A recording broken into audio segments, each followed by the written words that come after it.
Buenos días con todos. Gracias por el tiempo y por tomarse el día de hoy para estar acá.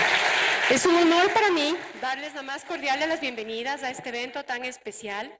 Hoy tenemos el privilegio de contar con la presencia de uno de los pensadores y líderes espirituales más influyentes del mundo, el Dr. Deepak Chopra, y su regreso a Ecuador marca un hito en nuestra búsqueda colectiva de transformación personal. Seminarium, siempre a la vanguardia de las tendencias mundiales en management, trae propuestas de alto valor con speakers de talla mundial. Y este evento es un claro ejemplo de su compromiso con el desarrollo personal y profesional de nuestro país. Deepak Chopra, pionero de renombre mundial en medicina integrativa y transformación personal, es el fundador de Chopra Foundation, una entidad sin ánimo de lucro para investigación del bienestar y el humanitarismo, y de Chopra Global, una empresa de salud moderna en la intersección de la ciencia y la espiritualidad. Durante los últimos 30 años, el Dr. Chopra ha estado a la vanguardia de la revolución de la meditación, y su libro número 94, Quantum Body, The New Science of Living a Longer, Healthier, More Than Life, Cuerpo Cuántico, la nueva ciencia para vivir una vida más larga, más sana y más vital, en coautoría con el físico Jack Tuczynski, PhD, y el endocrinólogo Brian Fertig, se publicó el 7 de diciembre de 2023 y está disponible para ustedes. La revista Time ha descrito al Dr. Chopra como una de las 100 personas más influyentes del mundo. En estos tiempos de incertidumbre y adversidad, Deepak Chopra nos invita a conectar con nuestra felicidad y encontrar libertad en lo desconocido, y durante este seminario vamos a explorar la gestión de la ansiedad, la atención plena, el manejo del estrés, el desarrollo de la autoestima, la resiliencia, y con énfasis en la relación entre la felicidad, éxito y el valor de la incertidumbre para transformar nuestras vidas. Quiero aprovechar para extender un agradecimiento especial a todos nuestros auspiciantes y media partners cuya colaboración ha sido fundamental para hacer posible este evento: Banco Internacional, Universidad de Israel, Mazda, Alivo, Wanataka, Samper Headhunting, Ecoavisa, Renaissance Executive Forum, Chivería, Natural Vitality, Piedra de Agua, Péndulo Estratégico, Primicias, Alfin Solos, Creamedios, Radio Sucesos, Radio City, El Universo, Primera Plana, GK, Metro, Área Deportiva, Generación Responsable, Telerama, Tinta Digital, Revista Cosas, Diario El Mercurio y Startup Green. Su apoyo demuestra su compromiso con el bienestar y el desarrollo personal de nuestra comunidad. Sin más preámbulos, les invito a abrir su mente y su corazón para recibir las enseñanzas y la sabiduría que el Dr. Chopra va a compartir con nosotros. Que esta jornada sea fuente de inspiración y crecimiento para cada uno de ustedes. Muchas gracias por acompañarnos. Bienvenidos. Un aplauso para el Dr. Chopra.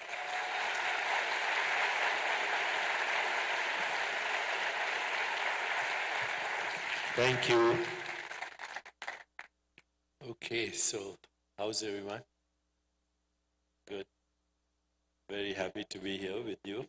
And we have, I think, 2.5 sessions or 3 sessions. So now I will speak for 90 minutes on mostly about well-being, physical, mental, emotional, and then also longevity, health span.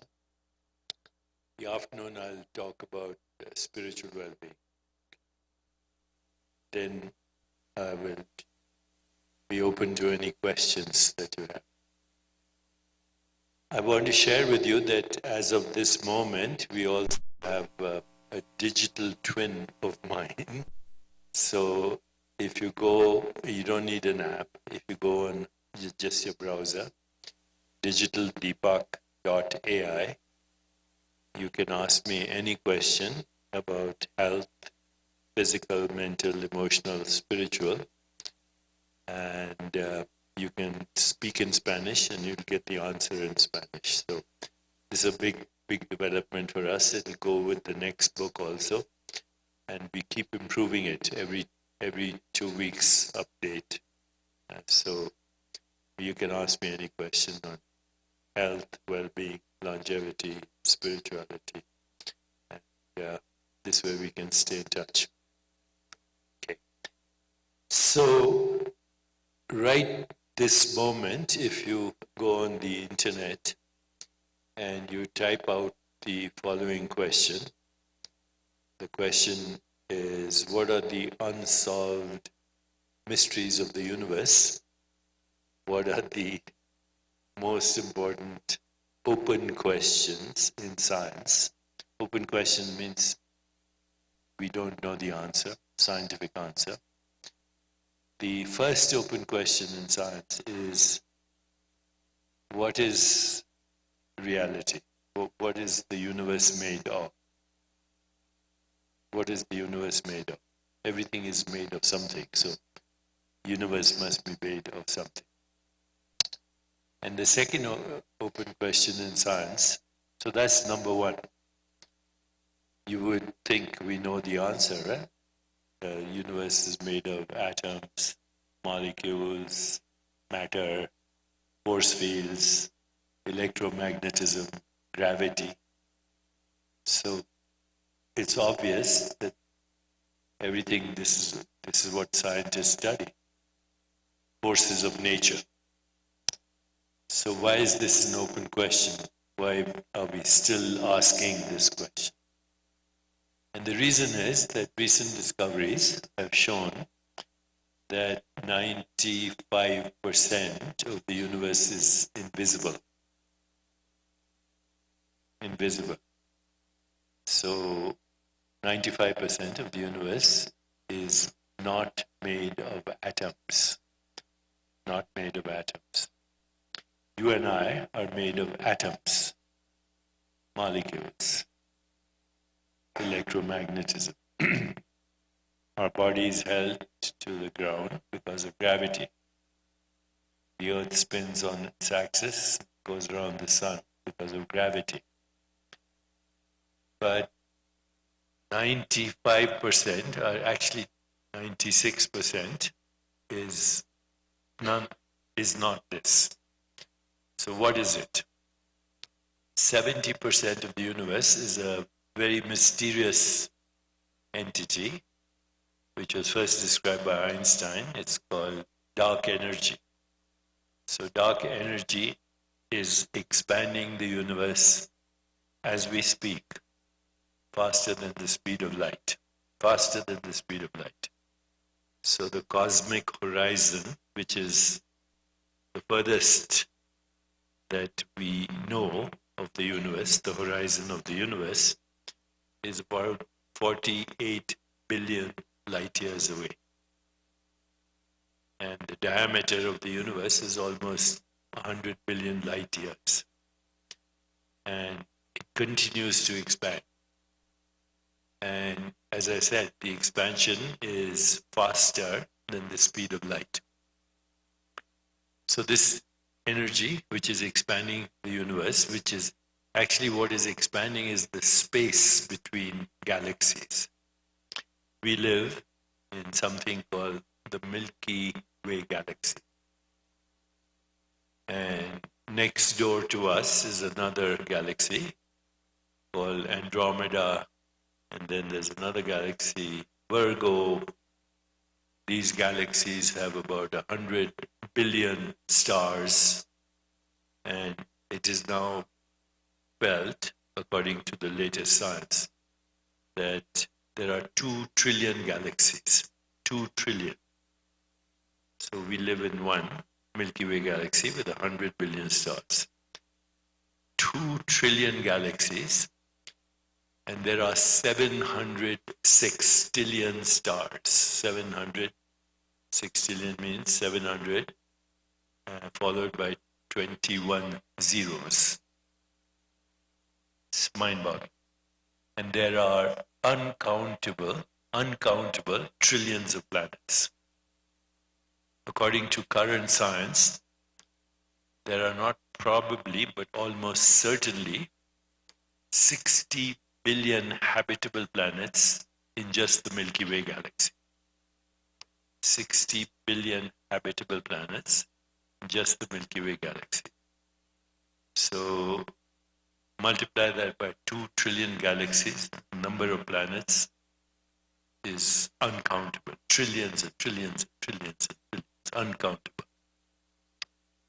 So on scale, our planet Earth, is not even 1 grain of sand in all the beaches of the world. Not even 1 grain of sand. So what is expanding is the space between galaxies, and the energy that is expanding the space is the opposite of gravity, anti-gravity. It's not the usual kind of energy that we say mass is equal to energy. It's not E is equal to MC squared. It's not atomic. So what is it? We don't know. So that's 70% of the universe that is unaccountable.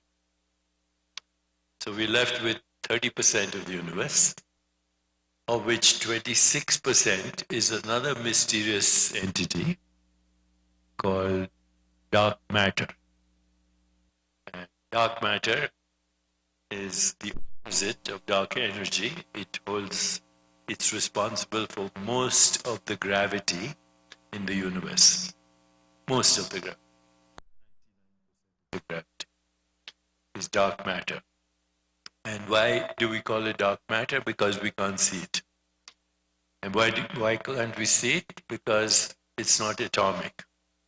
It's not made of atoms. You and I, everything you see is made of atoms.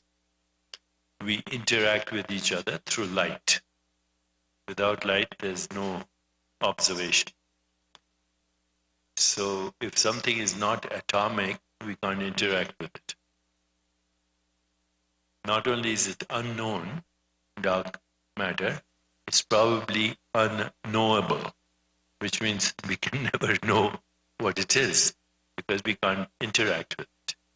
You and I are made of atoms. We are made of light energy. So if something doesn't interact with light, doesn't reflect light, doesn't absorb light, doesn't emit light, then it's unknowable. So now 4% of the universe is left, which is atomic.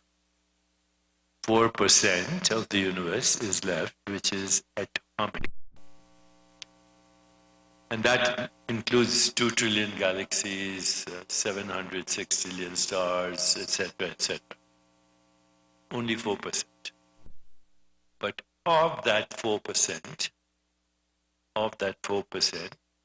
which is atomic, 99.9999% of the universe, the atomic universe, is invisible hydrogen and helium.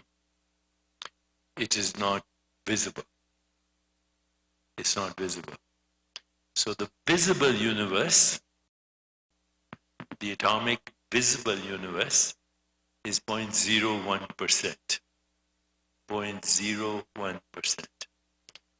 Now, according to current science, atoms are made of particles, gluons, quarks, many particles, and particles have a dual nature.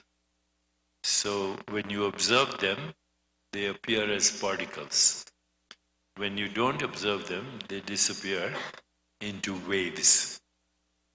And then if you ask scientists, what are these waves made of that create you, me, this microphone, the atomic universe?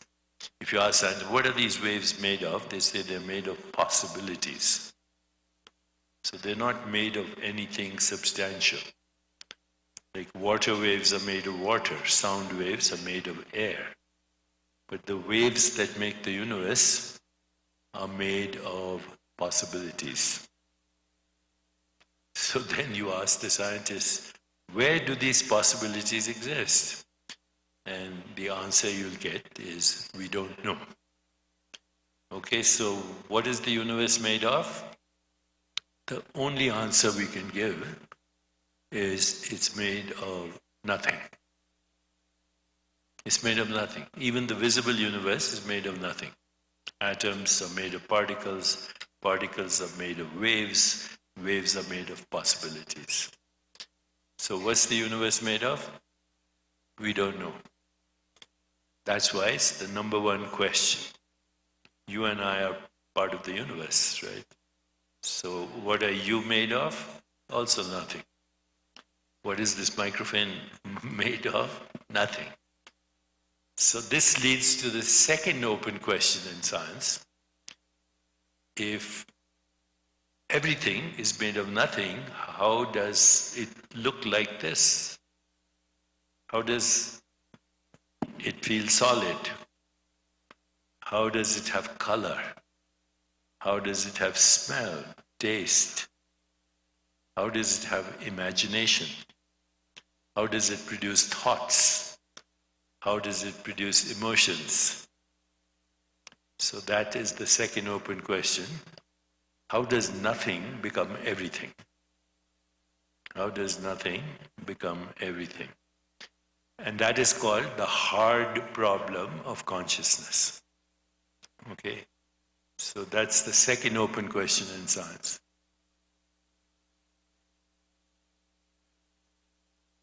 Why does consciousness, which is what creates experience, you're conscious right now, you're looking at me, so you're conscious. You're hearing me, you're seeing me. So how does this consciousness make the invisible visible?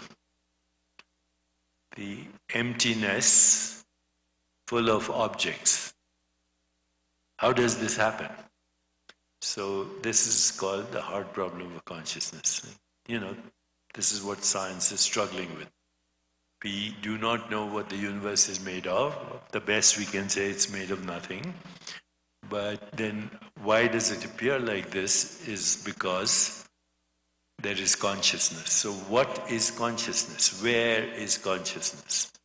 And by the way, just to define consciousness, consciousness is anything that makes experience possible.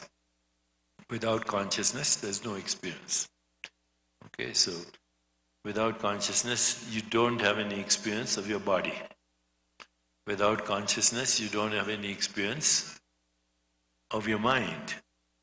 Without consciousness, you have no experience of the world. So what is consciousness? Where is it? That's the second problem in science, the hard problem. And by the way, all this is today's science, not science fiction. You say, how do scientists know there are 60 billion habitable planets? Well, right now there's a telescope called the James Webb Telescope, and what it looks at is the biosphere, the atmosphere. If the atmosphere, the biosphere is similar to planet Earth, carbon, hydrogen, oxygen, nitrogen, gravity, then it is certain that life is there, if it is like us. And according to current telescopes, 60 billion habitable planets just in the Milky Way galaxy, but all made of nothing. And how do we experience this? Because we are conscious beings. So let's explore this a little bit through the window of science. I'll come to the future of well-being and the awakened life in a moment, but let me see if I can move this. Okay, so this is, see, these are some recent issues of scientific magazines. You know, what is reality? Is your body thinking? Is the universe thinking? How big is the universe? Is it infinite? Is consciousness fundamental to the cosmos? What is producing the mind? Is there consciousness in the universe that connects a cosmic mind with the human mind through the brain? How did we learn to speak? Because human beings have a unique language. Unlike other animals, we have a language for telling stories, for explaining things, for creating models like philosophy, science, stories. So other animals don't have this kind of language. They only have language for danger, for sex, and for food. Why? Because we survive, because as a species, all animals survive because they know where danger is, they know how to avoid danger, they know where the food is, and they sexually reproduce. That's how life functions. But you and I have a language that goes beyond danger calls, food calls, and mating calls. We have a language to communicate ideas, to communicate stories, to create these models, to ask these questions. Who am I? What is the universe made of? And how do we know what we know? This only human beings have. How did we learn to do that? These are the mysteries that science is addressing right now. A mystery of evolution. We are very close here to the Galapagos, where the theory of evolution was formulated by Charles Darwin. But now people are questioning the theory of evolution. Is evolution guided by consciousness? Is the universe consciousness? What is the flaw at the heart of reality? So these are very, very fundamental questions of our existence. We can be certain only of one thing. There is existence. Something exists. And we can also be certain that we exist. So how do we know that we exist? Because we have consciousness. Okay. We are the only species who can question the mystery of the universe. Now, throughout the ages, for 40,000 years, people have tried to solve this. First, there is a God. Okay. No one has seen God, but we believe there is a God. But God is invisible, according to most religion. Then some philosophies say, no, there's no God. There's just an infinite consciousness, which is the same thing, infinite creator. And today, some scientists are questioning even that. They say, how does science bring us to this invisible entity that we call God? And every generation, we have better understanding, because today we also have something called artificial intelligence. And artificial intelligence means we can put together all the models, scientific model of physics, model of biology, model of language, model of anthropology, model of philosophy, model of religion. Put all these things together and we slowly get closer to the mystery, but not there, not fully there. So that's basically what we're going to talk about. But before we do that, I had promised that the first part of the lecture has to be about health span and today's literature, which is dealing with reversal of aging and many more things. So we are getting to know a lot about well-being. Physical well-being, emotional well-being, spiritual well-being. And without well-being, we don't even have the desire to ask these questions. So well-being comes first. Okay, well-being is a state of being. It's not only normal blood pressure, normal heart rate, absence of stress, but these are the major things that contribute to well-being. And today's science says that we can actually less than 5% of all disease, all chronic disease, is because of what are called fully penetrant genetic mutations. So what is a mutation? A mutation is a gene error, okay, which means a mistake. The genes, you have 3 billion, 3 billion what are called base pairs, but you have 25,000 genes. 25,000 genes. Genes are like little codes to make proteins. So when our life begins, we begin our life with 25,000 genes. Half from your mother and half from your father. Only 25,000 genes. One fertilized egg, and it divides 50 times only. So 1 becomes 2, 2 becomes 4, 4 becomes 8, 50 times to make a baby. Okay, so a baby has about approximately 100 trillion cells, which is more than all the stars in the Milky Way galaxy. But it only takes 50 multiplications from one cell to make everything: eyes, nose, hair, brain, genitalia, liver, kidney. Only 50 times the gene multiplies. Only 50 times, and only 25,000 genes. Now, once in a while, there's a mistake. Think of a gene as a code, and the code is made of what are called nucleotides, DNA. The code is made of DNA, but sometimes the DNA has 4 alphabets, A, T, C, G.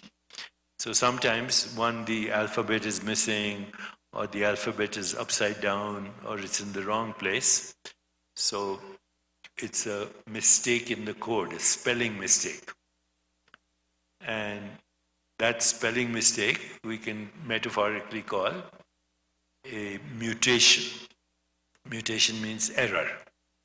Now, 5% of these mistakes, genetic mistakes, they guarantee the disease. They guarantee the disease, which means if you have one of those fully penetrant genes, fully penetrant, which means they guarantee the disease, then you will get the disease.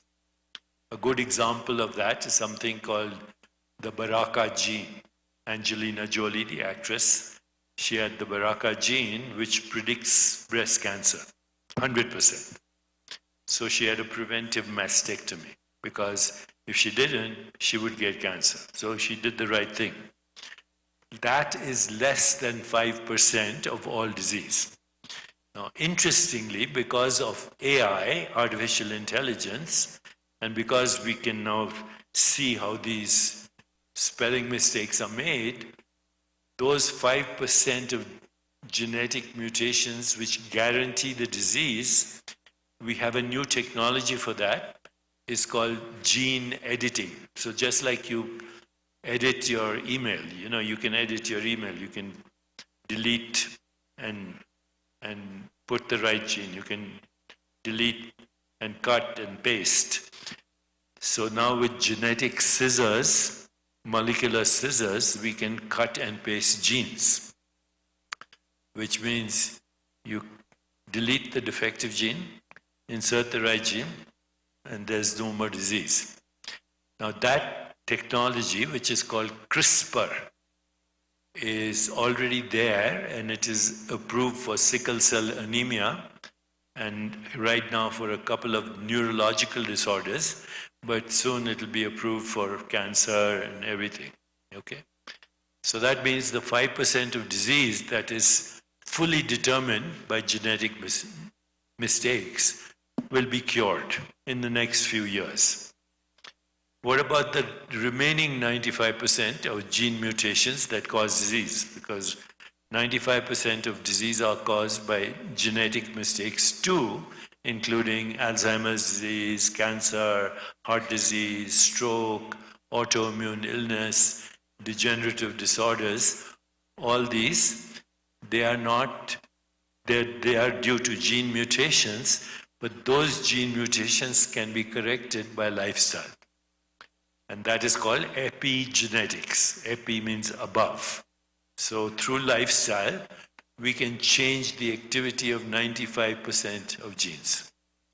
If you can change the activity of 95% of disease by lifestyle, and 5% you can cure through AI, then there shouldn't be any disease. Technically, then we can eliminate disease. Theoretically, that's the promise right now.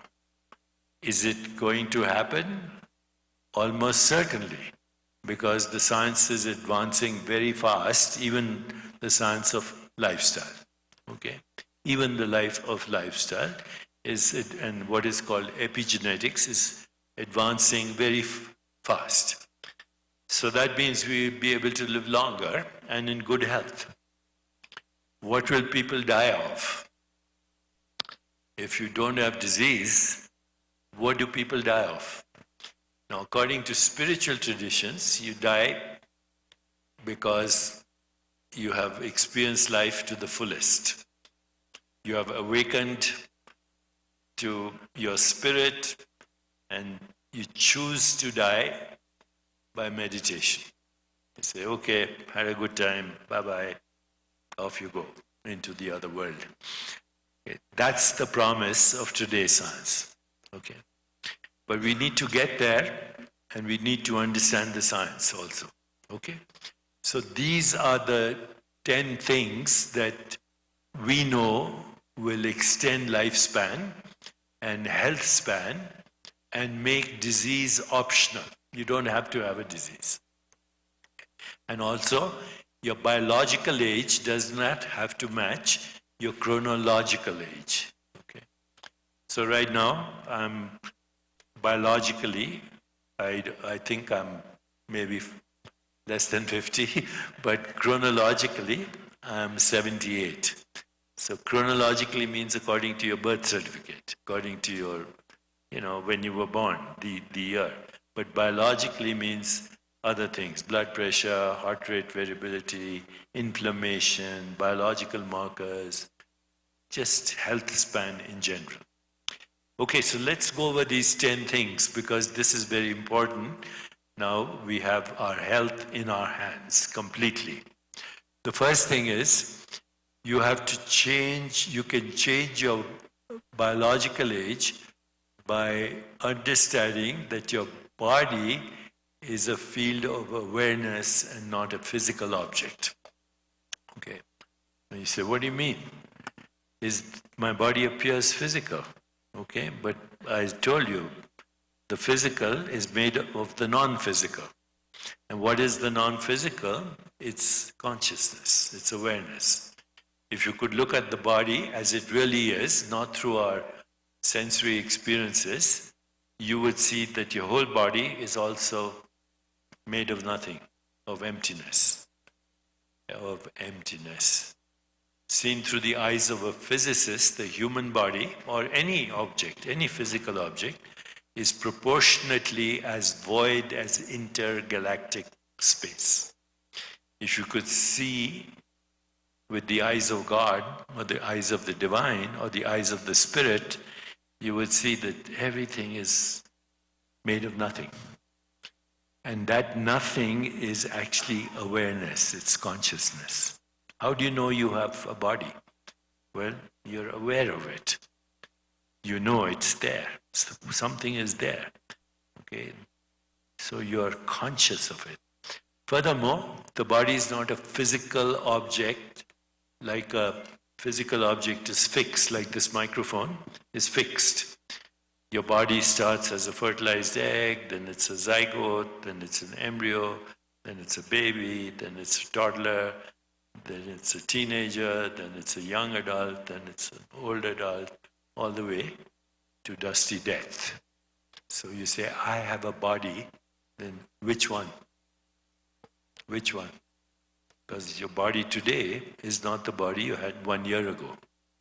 Every atom is recycling, coming through the air, through eating, through breathing, through digestion, through metabolism, through elimination.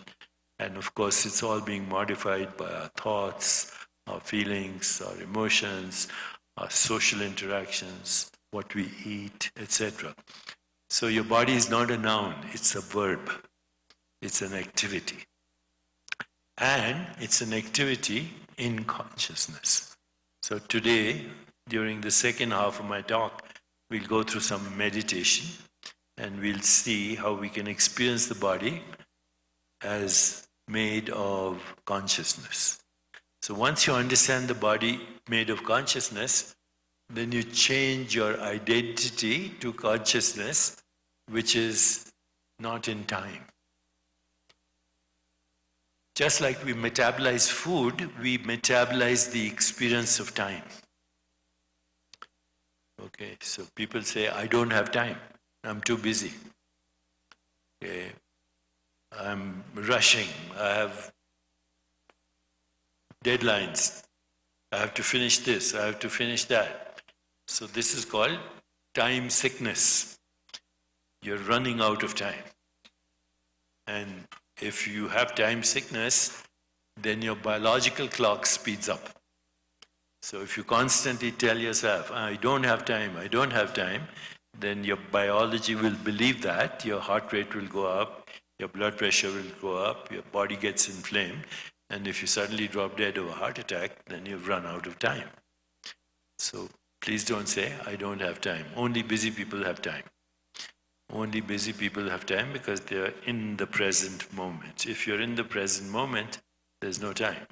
Only in imagination. Past is in imagination, future is in imagination, but this is real.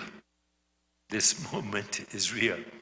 And this moment is not in time. Okay, time only exists in the imagination. Past. I was a teenager. I was a young boy. I was a baby. Now I'm this, then I'll be that. All as a result of memory and imagination. But you have presence in the moment, then there's no time. So right now, as you're listening to me, try this. As you're listening to me, just be aware of that which is listening. As you're listening to me, be aware of that which is listening. And if you feel a presence, that presence is your soul. It's your spirit. It's not in time. Okay. So more you are in touch with your spirit, the experience of time slows down. And when time slows down, aging slows down. Okay, because we are also, our body is the metabolism of time. In the Vedanta, in the Vedic tradition, philosophy, they say time is the consumer and we are its food. Time is the consumer and we are its food. So stop consuming time. How? By having a relationship with your spirit, which is not in time. And then the body follows. So the body is a field of awareness. It is actually a function of time, and also we reframe the idea of aging, that we can have the wisdom of aging and the vitality of youth. That would be a perfect combination. Okay? The wisdom of aging, experience, but also the energy, the vitality of youth.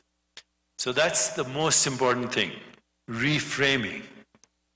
Reframe our experience of the body, our experience of time, and also the idea of aging itself. We reframe all that. And then that's where meditation and other things come. Okay? We'll talk more about that. Second thing here is what we call deep rest. So there are two kinds of rest. Okay, one is deep sleep. And we need 8 hours of sleep every day for your body to be healthy. 8 hours of sleep without drugs. Okay, if you drink alcohol, then you should drink early, not right before bedtime, because that causes disturbance of sleep and inflammation in the body as well. Out of that 8 hours, 90 minutes is deep sleep, when your body removes physical toxins.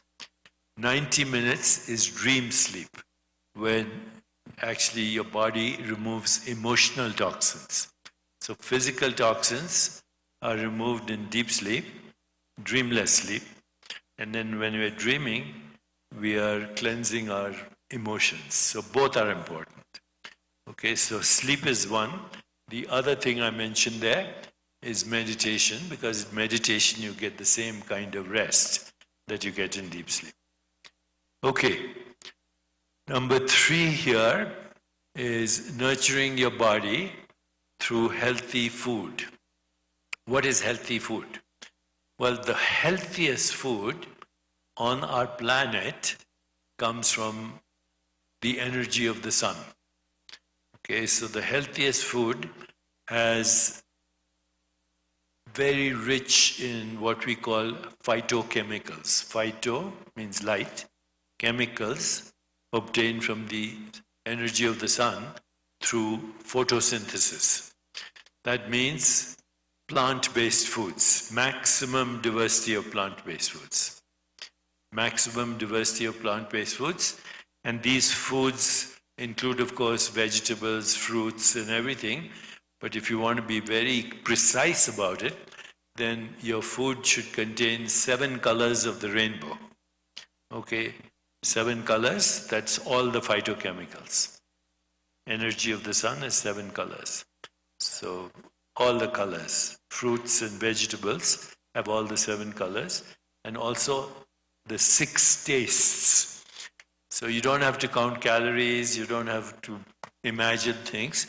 Just make sure that your food has 7 colors, which healthy food has. Okay, all the food that I eat in Latin America is very colorful. You know, you have all these amazing colors in the food. 7 colors and 6 tastes. 6 tastes means sweet, little bit of sweet, sour, salt, bitter, pungent, astringent. Pungent means spices. Okay, so if you take 6 tastes and 7 colors, you have the healthiest food on the planet. Now you say, what about meat? Well, meat is okay if it's not from industrial food production. In general, meat is heavy. It takes more time to digest.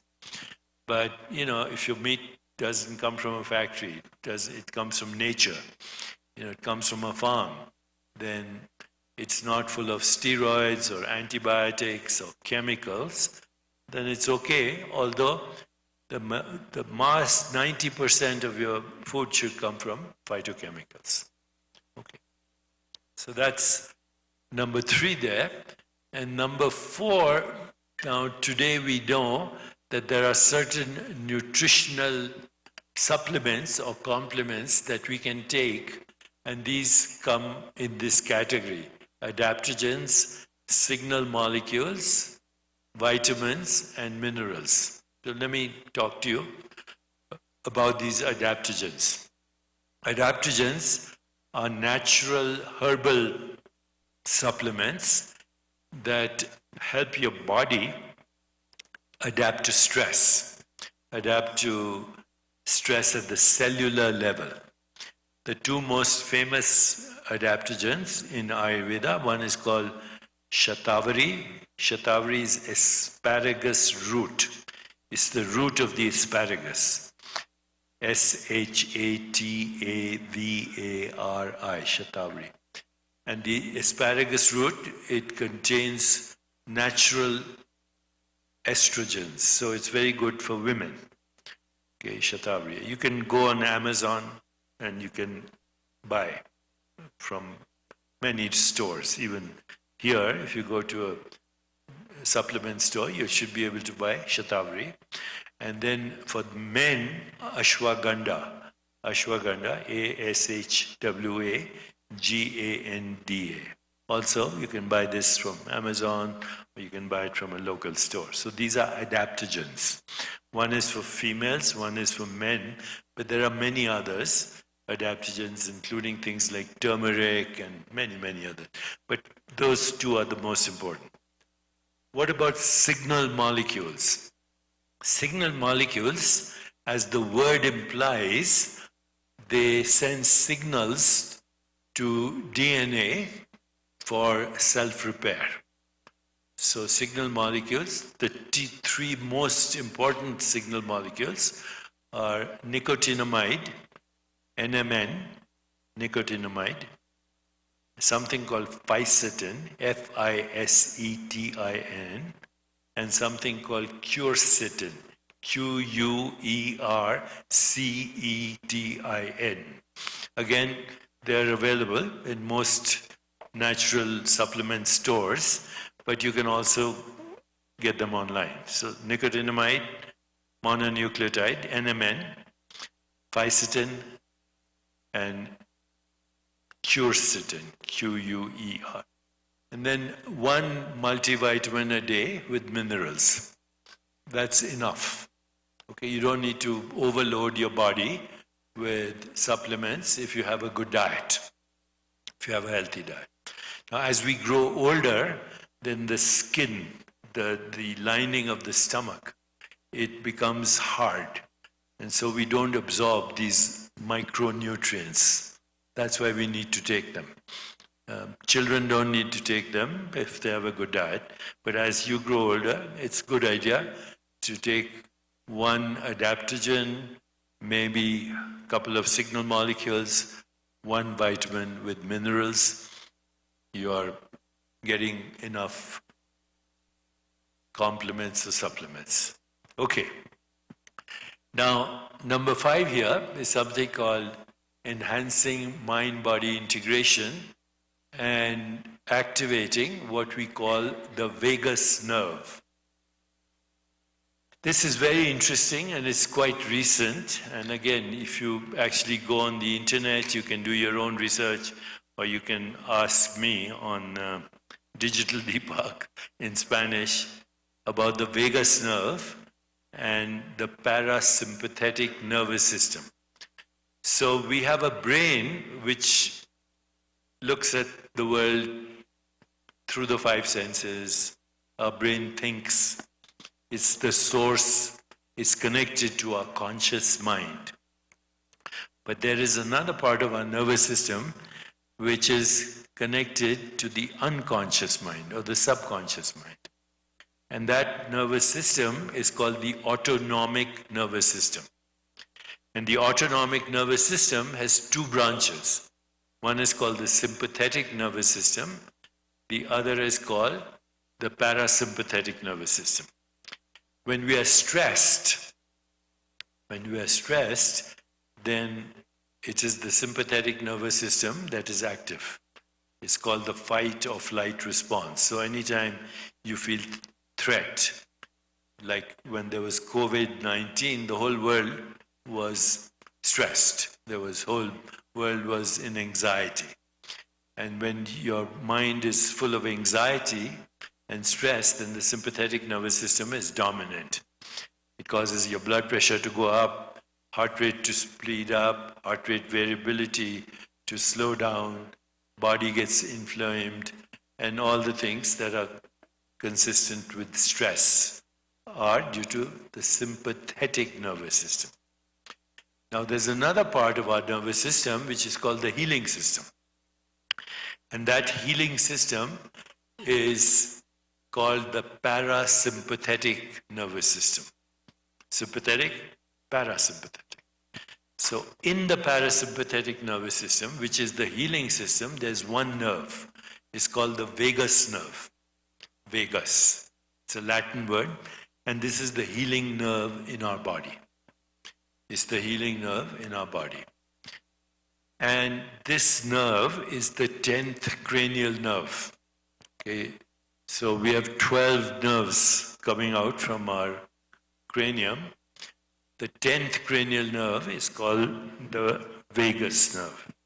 And the vagus nerve, as I said, is the healing nerve. It's the longest nerve in our body. So it starts from the brain, midbrain, and then it interacts with your oculomotor nerve. So eye movements are influenced by the sympathetic nervous system. If you're nervous, if you're anxious, your eyes move very rapidly. Okay, and your eyes, if you're stressed, you can see, if somebody is stressed, you can see it in their eyes. If somebody is relaxed, then or they're happy, you can see it in their eyes. If you smile with your eyes, not just with your face, but with your eyes, that's a deeper smile that activates the vagus nerve for healing. So one of the ways to activate the vagus nerve is through smiling, and also facial smiling. So, there's the oculomotor nerve, which interacts with the vagus nerve, then the facial nerve. We have 43 facial muscles. 43 facial muscles. and they express over 100 different emotions. 43 muscles, over 100 emotions here in the face. And the healthiest emotion is what? Joy, happiness. And when you are feeling happy, then you smile spontaneously. But smiling, even looking in the mirror and asking your eyes to smile and asking your face to smile and closing your eyes and imagining that your whole body is smiling. Your heart is smiling, your lungs are smiling, your fingernails are smiling, your hair follicles are smiling, even your genitalia are smiling. That activates the vagus nerve for healing. Okay, so first is eyes, smiling with the eyes. Second is smiling with the face. Third is smiling with the whole body. Close your eyes and imagine your body smiling, the whole body, and you're activating the vagus nerve. Then the vagus nerve goes here. It interacts with the laryngeal nerve. Laryngeal, because larynx is here. And our emotions are reflected in the tone of our voice. You can say, even on the phone, somebody is angry, somebody is nervous, somebody has a hangover, somebody is tired, somebody is feeling joyful. You can see by the tone of their voice. Okay, even if you can't see them, you can hear them, you know their mood. So what activates the vagus nerve? Through here, singing, chanting, mantra. So mantra practice, chanting mantras like Om, Hum, or singing, or hymns, Gregorian chants, all this gospel music stimulates the vagus nerve here for healing. When you take a deep breath, slowly, deep breath, that stimulates the vagus nerve. When you put your attention in your heart and think of someone that you love, that stimulates the vagus nerve. When you do yoga, you stimulate the vagus nerve. When you do Tai Chi, you stimulate the vagus nerve. When you do Qigong, you stimulate the vagus nerve. When you do acupuncture, acupressure, you stimulate the vagus nerve. All these are techniques, even yogic practices, because each posture of yoga stimulates a different part of the vagus nerve. Also in yoga, there are things called bandhas and kriyas, where you squeeze your rectum and then you relax it. Where you squeeze the abdomen and you relax it. When you squeeze the neck and you relax it. All this stimulates the vagus nerve. So during COVID-19, our foundation, which is a non-profit foundation, we were doing research on who was getting sick and who was dying and who was getting morbidity and mortality. And we found that everyone who got sick had stress. Everyone who got sick had anxiety. Everyone who got sick had either emotional or physical trauma. But those who were practicing vagal stimulation, even when they got the infection, it wasn't severe. They didn't have what is called inflammatory storms. In all the people who died from COVID, they had inflammation in the body. Stimulating the vagus nerve decreases inflammation. So this is one of the most important things.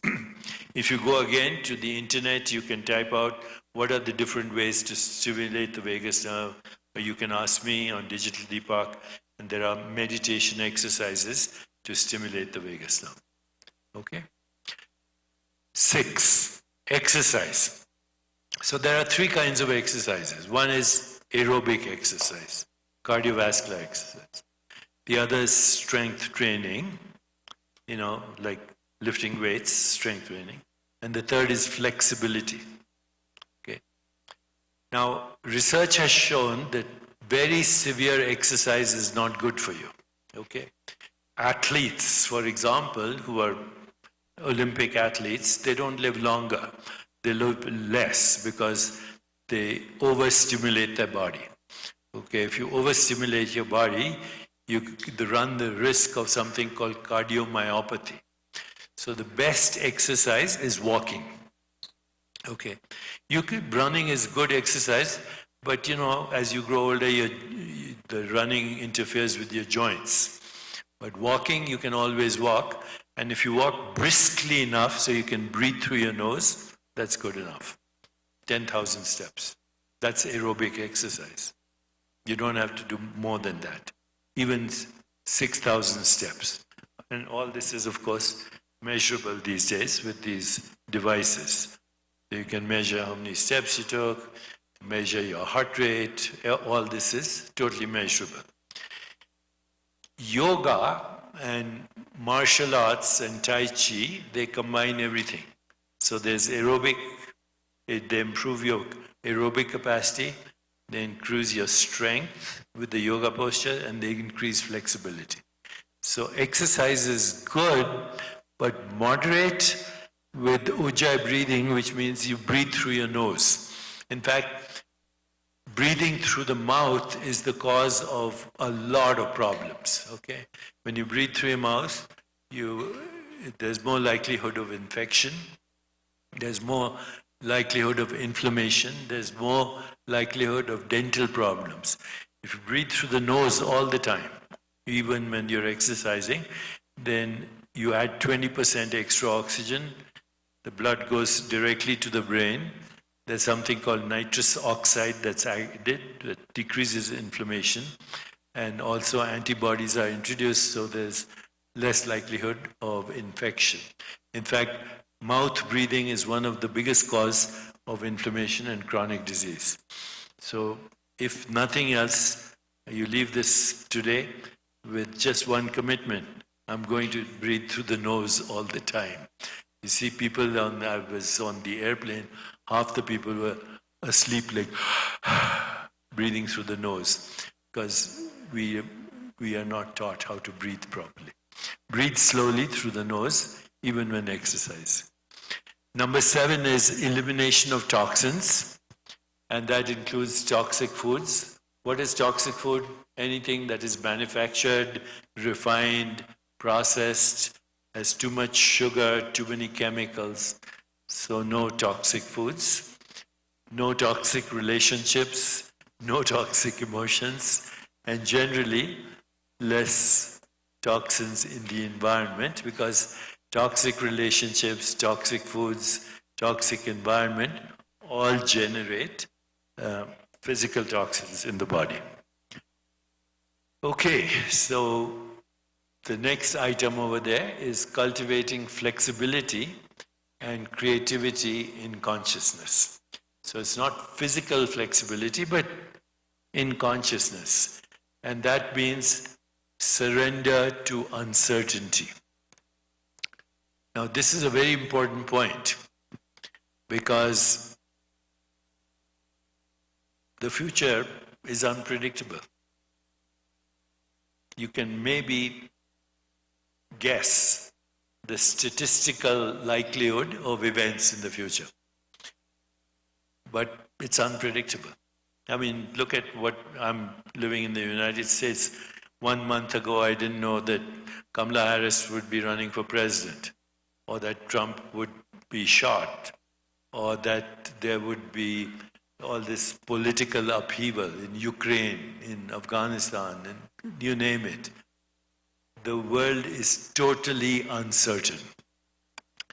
If everything was certain, then everything would be predictable. And if everything is predictable, there would be no creativity.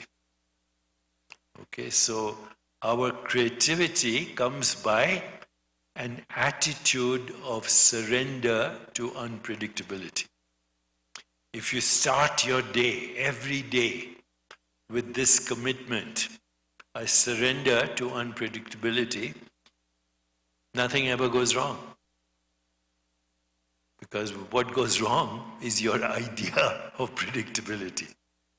When you start your day with, I surrender to unpredictability, then you have a flexible attitude. Things don't go your way, let it go. Okay?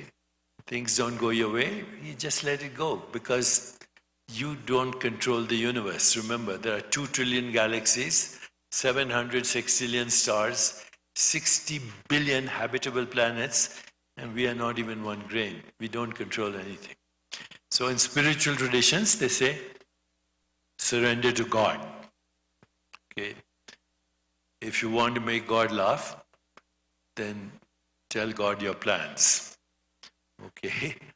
Tell your God your plans. Because God's creative power comes from unpredictability. And if you start your day with that surrender to the divine mystery, then everything flows. Everything flows.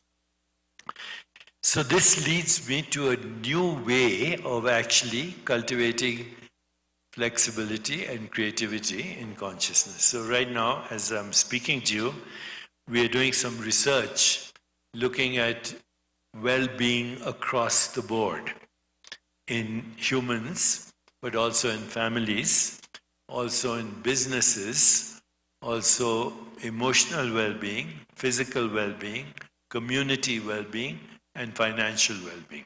Okay? So let me go over these different buckets of well-being. And these are all measurable, okay? Measurable. So the first thing is well-being in the business community or in the corporate world. This is a new idea which has never been explored in the past. But in the last 10, 15 years, there's a lot of research on what creates corporate well-being or business well-being. If you are a manager, or if you're a leader, or if you're in any position of responsibility in your company, then you should know about what creates well-being in the work environment. Here are the most important things, okay? Well-being in the work environment happens when there's maximum diversity. So, maximum diversity of gender. Not just all men, not just all women, but gender diversity. Maximum diversity of race. Maximum diversity of education. Maximum diversity of thought leaders. So that is one important factor in the business in a corporation, maximum diversity. Number 2 is shared vision. Is the mission of the business, is it a shared, what is the story of the business? Okay, because people don't buy products, they don't buy services, they buy stories. A good brand is a good story. Whether it's FedEx or Amazon, you're buying products, of course, but then why are you buying products? Because you think, oh, it's simple, it's easy. Okay, I'm using FedEx, I'm buying a car that is efficient, energy use. So actually what we call a brand is a story. What we call a service is a story. And in a good business, everyone has a shared vision of the story. We call it the mission statement. What is the mission of your business? Number 1, maximum diversity. Number 2, shared story.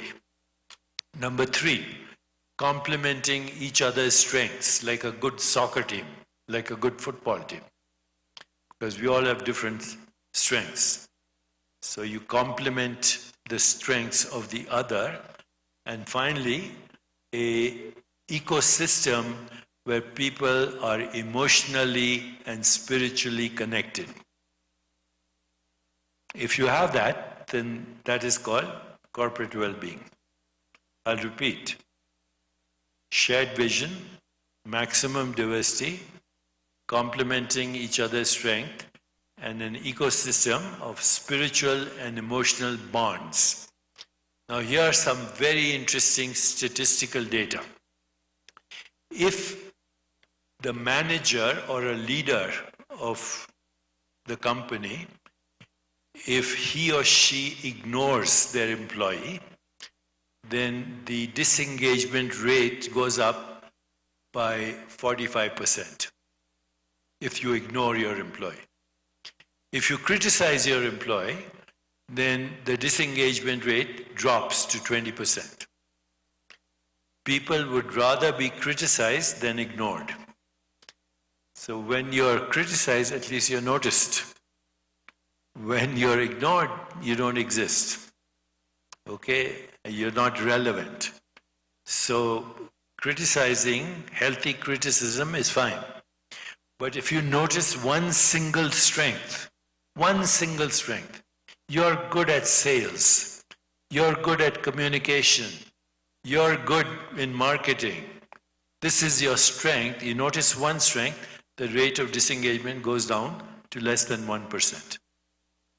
So in the United States, I know for a fact that we lose $300 billion a year in corporate income because of disengaged or actively disengaged employees. The best employees are those who are bonded and whose strengths are noticed. And also, if you have a best friend at work, your happiness will go up by 15-20%. Even the best friend, if he or she has a best friend, happiness will go up in the corporate world. And today there are a lot of people who have done actually very good studies on happiness, and they have come up with what we call the happiness equation or the happiness formula. So what is the happiness formula? H is equal to S plus C plus V. This is the formula for happiness. Okay, so what is H? H stands for happiness. Is equal to S. S is set point in the brain. So if you are constantly complaining, criticizing, condemning, or playing the victim, then you have a set point for unhappiness. If, on the other hand, even in the midst of adversity, you're looking for opportunity, then you have a set point for happiness. So this thing called set point, H is equal to S, is responsible for 50% of our happiness every day. 50%. You say, how is the set point determined? The set point is determined, unfortunately, in childhood. If your parents were constantly complaining, criticizing, condemning, or playing the victim, you grow up automatically with a set point for unhappiness. On the other hand, if your parents were always looking for opportunities, even in the midst of challenges, then you grow up with an attitude for happiness. So set point basically is your attitude. Is your life, are you grateful for your life? Are you looking for opportunities? Is your attitude one of appreciation and gratitude? You'll be happy. If your attitude is one of misery, you'll be unhappy. And as I said, it's determined by your childhood. Can we change it? Yes, we can change it by actually asking ourselves, why am I complaining? Why am I condemning? Why am I criticizing? Why am I playing the victim? Is there another way to look at the same situation? That's all. You ask yourself, why do I have this limiting belief? Number one. What is the limiting belief doing to me? Number two. Is there another way to look at this situation? What is the opposite of this limiting belief? Who would I be if I did not have this limiting belief? You can change your set point just by reflective inquiry into the nature of any situation. That's 50% of your happiness every day. So H is equal to S plus C. C is conditions of living. And conditions of living means money. So if you are very poor, you'll be unhappy. If you're very rich, you might also be equally unhappy. Because the very rich and the very poor share one thing in common. They think of money all the time. They think of money all the time. If you're thinking of money all the time, you will be unhappy. Whether it doesn't matter whether you're rich or you're poor. In fact, if you win the lottery, and there's now studies that if you win the lottery, make $20 million, will you be happy? Answer is yes. Immediately you'll be very happy. In 6 months you'll plateau. In 1 year you'll be back to your set point. And in 5 years you may be even unhappier because now you're worried about taxes, this, stock market, all the headaches that come when you confuse your net worth with your self-worth. So how much money contribute to our happiness? 10%. Okay, 10%. Not more. Money is important. Money is important to meet your needs and to fulfill your desires. But after a while, no amount of money will fulfill all your desires. Okay, you have a new computer, new automobile, better automobile, yacht, boat, airplane. Nothing makes you happy. Okay? So money is important, but 10%. So now we're left with 40% remaining. H is equal to S plus C plus V. V stands for voluntary choices. And we make two kinds of voluntary choices every day. One is for personal pleasure. What are the choices we make for personal pleasure? Shopping. That, by the way, is the #1 occupation of humanity, shopping. Because people think if they shop, they'll be happy. What other choices we make for personal pleasure? Well, sexual experience, food, entertainment, movies. Do these choices make us happy? Yes, they make us happy, but only for a short time. Okay? Shopping makes you happy for a short time. Sex makes you happy for a short time. Whatever you do for personal pleasure makes you happy for a short time. But if you have an addictive personality, you also run the risk of addiction. So yes, shopping makes us happy, or personal pleasure makes us happy, transiently. What makes us happy? Permanently. And this is called fulfillment. Fulfillment happens when you have meaning and purpose in your life. You know, what we call dharma. Dharma means, what is my purpose? But this afternoon we'll go deeply into meditation on that. So, permanent fulfillment comes when you have meaning and purpose in your life, but also when you know how to make other people happy. And that means attention, deep listening, affection, deep compassion and love, appreciation, noticing that everyone is unique, and acceptance, not trying to change anyone. Accepting other people as they are. The fastest way to be happy is to make another person happy. And you do not need to give them a material gift. We say these 4 A's: attention, affection, appreciation, and acceptance. Try it out. Make 2 people happy today, and you'll be very happy. Just by either listening to them or telling them that you're thinking of them, or noticing their uniqueness, or just saying, I'm so grateful that you exist in my life.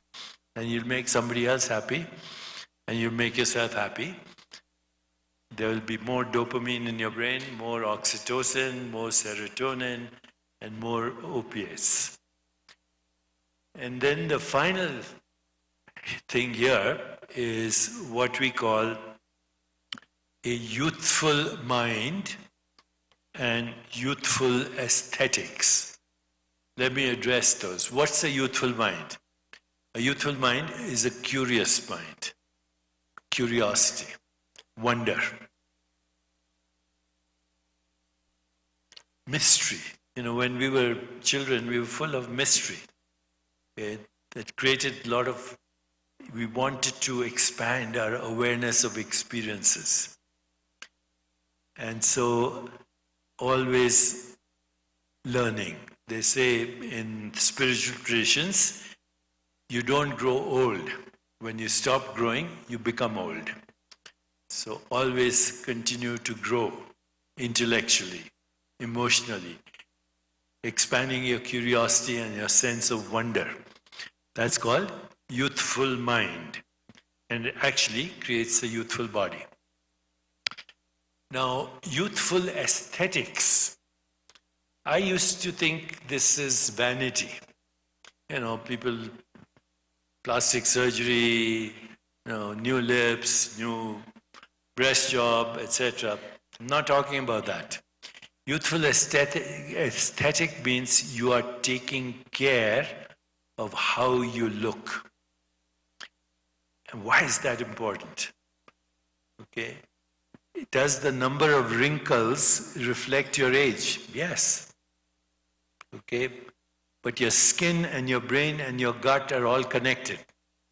Your skin and your brain and your gut are connected. So when you take care of your skin through nurturing the microbiome. So I mentioned earlier that we have 25,000 human genes. Okay? That you got from your parents. You can't change those genes. It's like the deck of cards. This is the deck of cards you got from your parents. You can't change those genes. You can change how you play the deck. That's called epigenetics. So you can change the activity of your genes, but you can't change your genes, your human genes. However, you have 2 million bacterial genes in your body. 2 million bacterial genes. And where are they? In your skin, in your gut. So if you create a healthy skin, you affect your brain. And if you create a healthy gut, you also affect your brain. And therefore, taking care of your skin through massage, through oils, through natural oils like coconut oil, sesame oil, they all actually not only decrease the number of wrinkles, but they affect your brain.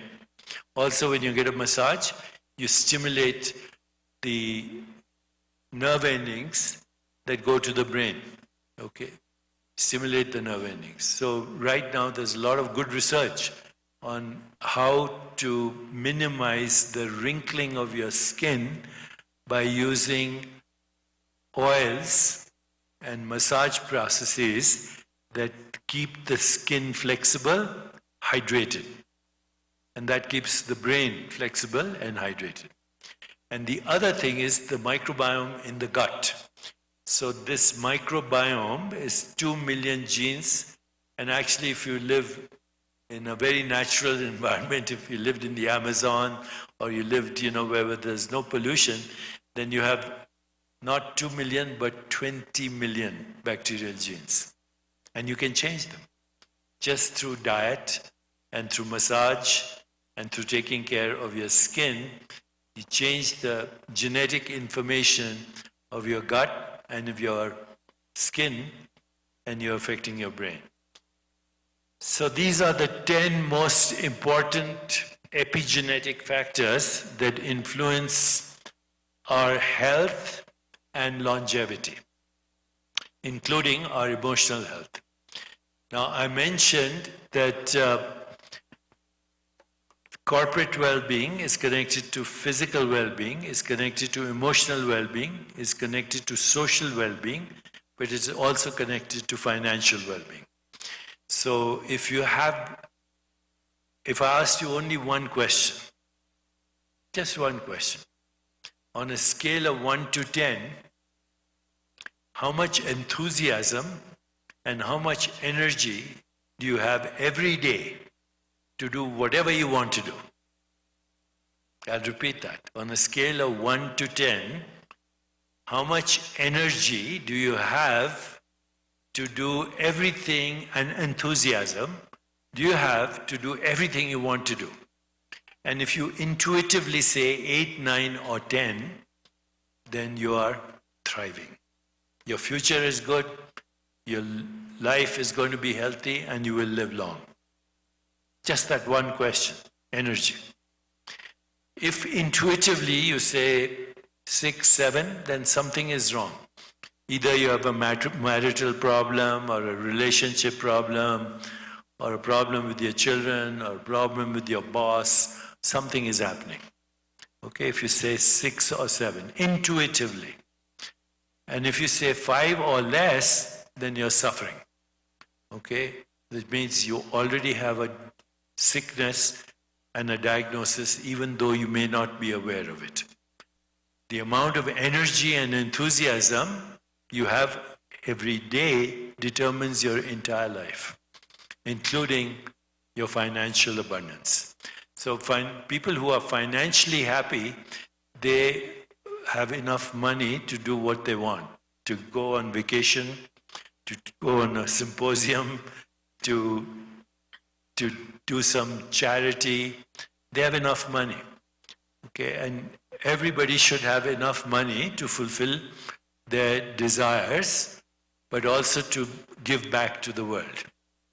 Okay, that's called financial security and financial abundance. And they all go together. Physical well-being, social well-being, community well-being. Community well-being means how safe do you feel in your community? If you walk alone at night, is it safe? If you lose your wallet, will it be returned to you? So we do research on this, and right now the healthiest communities in the world are Costa Rica, Scandinavian countries, and Emirates, Dubai, and all these people. Okay, because they have community well-being, safety, and ethical responsibility, and taking care of each other, and abundance. Costa Rica is very high up. Scandinavian countries are very high up. And some of the Emirates are very high up. India is doing very well financially, but on health, not so good. Russia, very poor. China, very poor. And in many of the Central American countries, because of narco traffic and guerrilla and violence, the well-being is low. Ultimately, it's our responsibility, each one of us, to engage in these activities, because if we can engage in these activities and there's a critical mass, then everybody gets healthy. The family gets healthy, the community gets healthy, and ultimately the country gets healthy. And that well-being is directly related to leadership. So right now, as we speak, I'm putting out a course which will be out in 2 weeks. It's called The Soul of Leadership. It'll be on the internet, and you can access it, or you can even access some of these courses now, free, on the internet. Just go to choprafoundation.org, choprafoundation.org, and some of these courses are available. So with that, I think the first part of our lecture is covered. I just want to share something with you that I'll share in the afternoon, and that is, actually, we'll do it in the afternoon when we come back, and that is understanding spiritual well-being. Because no matter what you have all of this, there still is old age, there still is possibility of infirmity, and there is still the mystery of death, which is same as the mystery of birth. Why do we exist? Or is something there that goes beyond our physical and emotional well-being or social well-being? What is that? So these days, it's very fashionable for people to say, I am spiritual but I'm not religious. A lot of people say that. But actually the religious experience and the spiritual experience are the same thing. And there are only 3 components to it. That's called awakening.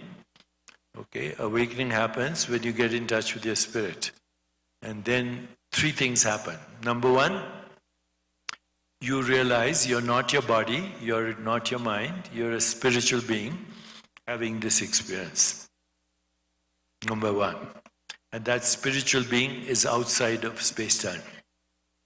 Number 1. Number 2, you have the spontaneous emergence of Platonic values like the desire for truth, for goodness, for beauty, for harmony, for love, for compassion, for joy, and for peace. And number 3, you lose the fear of death. Because death happens to your body, partly to your mind, not completely, but never to your spirit. The spirit reinvents itself as new bodies, new minds, and endless experiences. That part we will do when I come back in about 30 minutes. So thank you very much. I hope that was useful.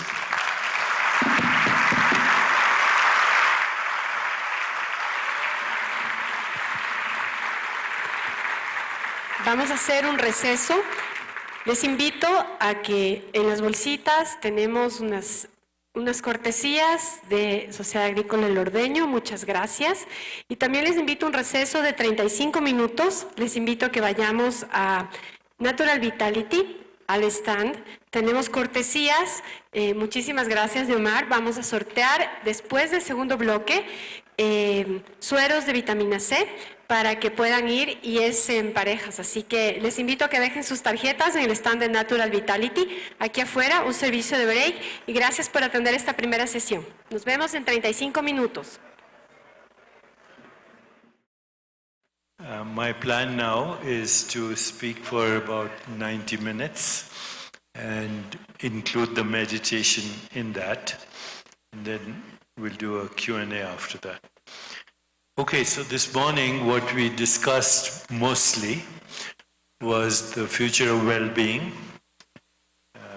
the different buckets of well-being, business well-being, social well-being, community well-being, financial well-being, and the 10 points that I shared with you, which are how do we maximize our physical, emotional health, how do we maximize healthy aging, and how do we minimize the chances of illness. But as I mentioned before, even if we have everything, the big question still remains. What is our true identity? What is the meaning of our existence? What is the meaning of death? Do we survive death? If we do survive death, what survives death? What is spiritual awakening? And how does it go beyond traditional well-being? So, well-being, some people are struggling, some people are suffering, some people are thriving, some people are actually flourishing, and some people are in flow. But none of that is what we mean the awakened life or the spiritual awakening. What is spiritual awakening? How do we grasp it? I did mention this morning that the spiritual experience includes 3 things: finding your true identity beyond mind, intellect, ego, and body, finding your true identity beyond the mind, intellect, ego, and body. Number one. Number two, the spontaneous emergence of Platonic values, truth, goodness, beauty, harmony, love, compassion, joy, peace. And number three, the loss of the fear of death. So ultimately it all boils down to who am I? What is my true nature? What is my true existence? If I'm the body, then it's obviously very difficult to understand which body, because the body is changing all the time. If I'm the mind is changing all the time. If I'm the ego personality, that also is changing all the time. So is there something that is not in time? And what is that? In spiritual traditions, it's been called the soul, the spirit, divine, God, creator. And that's what we want to explore right now. So before I continue, let me ask you a question. So far, have you enjoyed the symposium? Okay. So now we're going to do an experiment. I'm going to ask you the same question. Have you enjoyed the symposium so far? No, but I don't want you to answer it. Okay, till I raise my hand. You understand? Same question, don't answer it till I raise my hand. So, question is same. Have you enjoyed the symposium so far?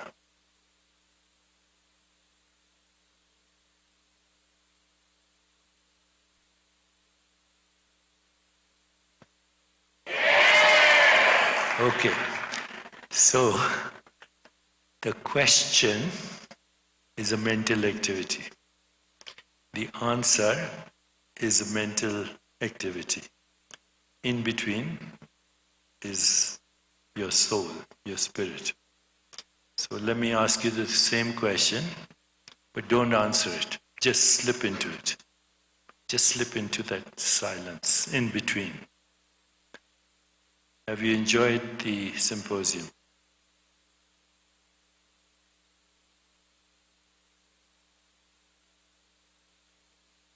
So this presence that you feel is your soul. It's not your mind, which might be saying, I wish I'd gone to the bathroom before the lecture. What am I going to eat this evening? I like that movie. Mind is always busy. Body is also busy. Okay, moving, this, that, eating, digesting food, engaging in the world. Body is busy. Body is in time. Mind is in time. But spirit, soul, divine is not in time. It's in between the mental and physical events that occupy us, all the world. So spirit is also called presence. Presence. It's not the present moment. Present moment is already in time. See, in the present moment there's me and there's you. So presence is not present moment. Presence is the infinite in the finite. Okay? So that presence that you just experienced right now, when I said, don't answer the question. Are you enjoying the course? Yes. Between the question and the answer is a presence. That presence has not changed. When you were a baby, it was there. When you were a teenager, it was there.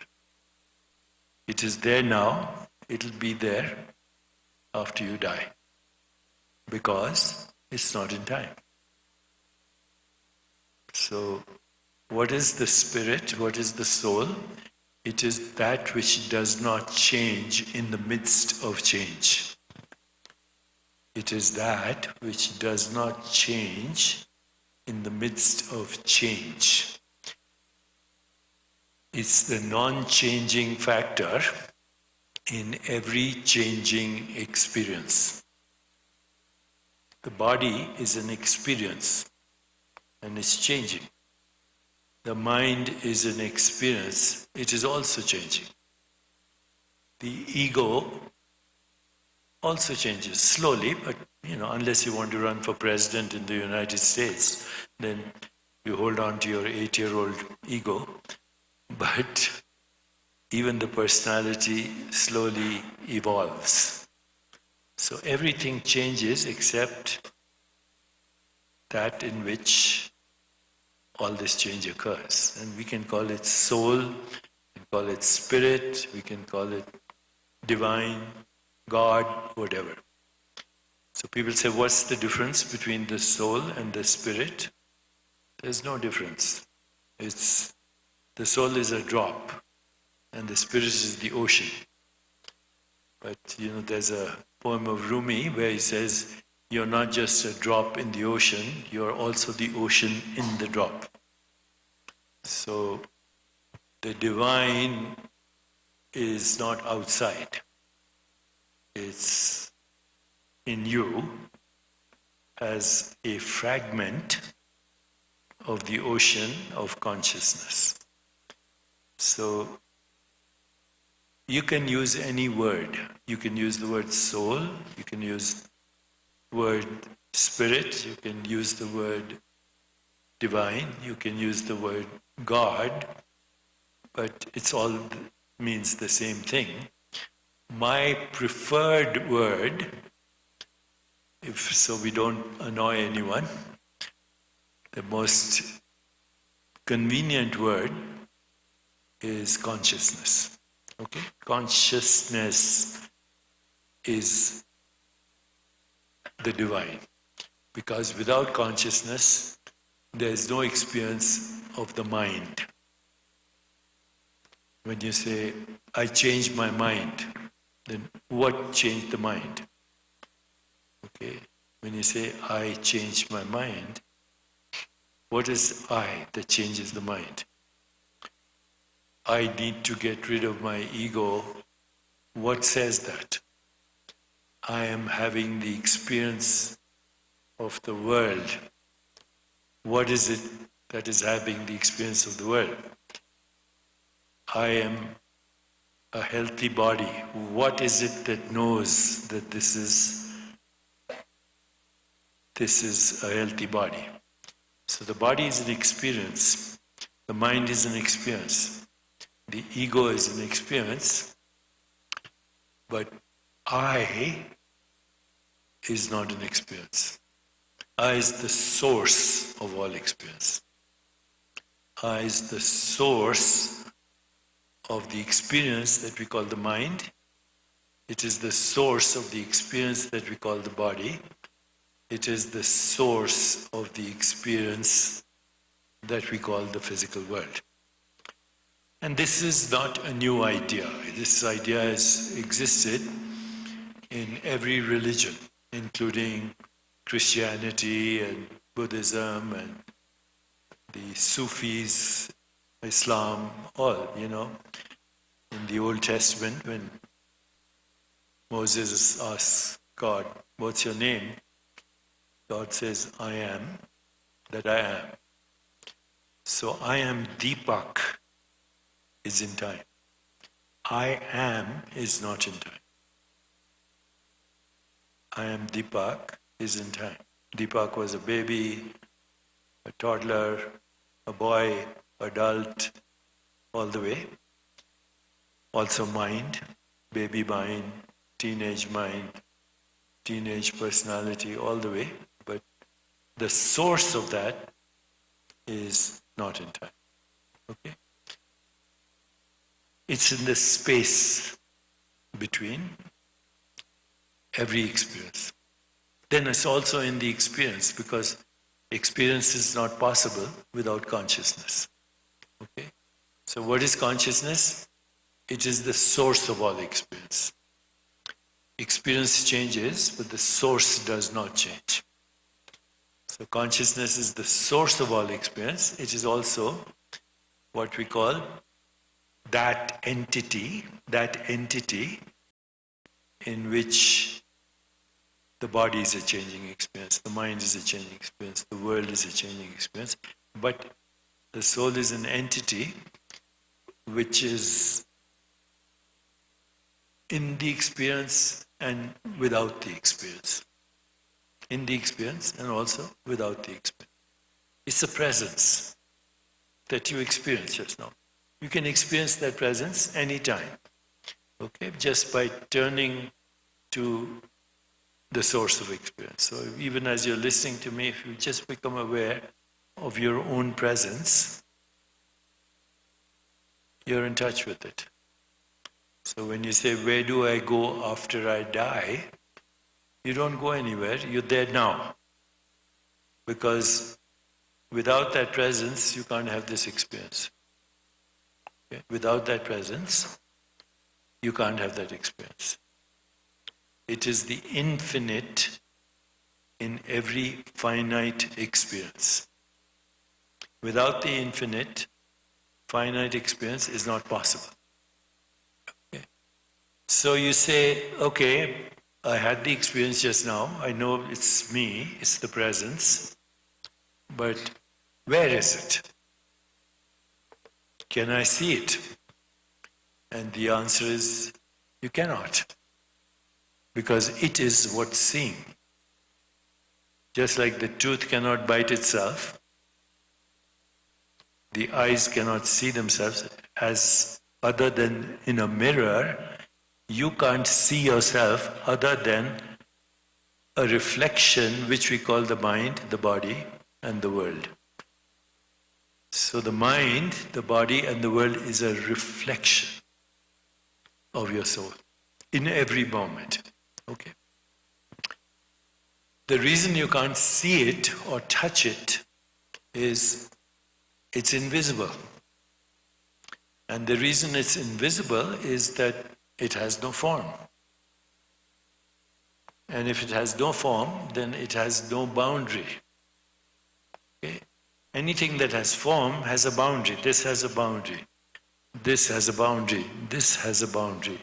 This has a boundary. But if something is invisible and without form, it has no boundary, therefore it's infinite. Infinite. It's also timeless. It's also spaceless. It is also incomprehensible. The infinite is incomprehensible. It is also unimaginable. It is also imperceivable. It is also inconceivable. So your true identity is neither perceivable nor conceivable, but without it there's no perception and there's no conception. Because all perception and conception is the formless appearing as the form. Is the formless appearing as the form. Now the great explorers of this realm of inquiry, especially in the Vedic tradition of India and the Buddhist tradition, but also in the Christian tradition, they likened this presence, they said, where is this presence? It's everywhere. It's omnipresent. It's omniscient. It's omnipotent. It has no location in space or time. So it is, these days, in cognitive science, it is called non-local. Has no location in space or in time. I'll repeat. It has no location in space or in time, but without it, there is no experience of space or time. The closest you can get to it is the idea of space itself. Okay, the closest you can get to your own being, spirit, divine, God, consciousness, awareness, the closest you can get to it is your relationship with space. Okay, so there are three kinds of space. The first space is what we call physical space. Physical space. The space right in front of you. That's physical space. The space in this room, the space outside this room, intergalactic space, all the way to cosmic horizon, the same space. Okay? So physical space contains objects. Okay? Physical space contains objects. This object is in physical space. Physical space in Sanskrit is called bhutakash. Bhut, physical. Okay. So physical space is called bhutakash. This microphone is in physical space. This hand is in physical space. This body is in physical space. This building is in physical space. And outside the building is also the same physical space. Okay, so the space between your fingers here is connected to intergalactic space.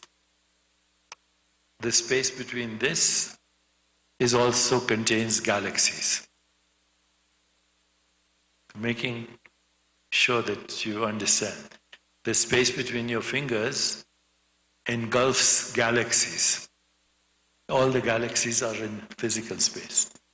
So the objects in space, including this physical body, is a modification of that space. And so it's called, this physical space is, these days they also call quantum space.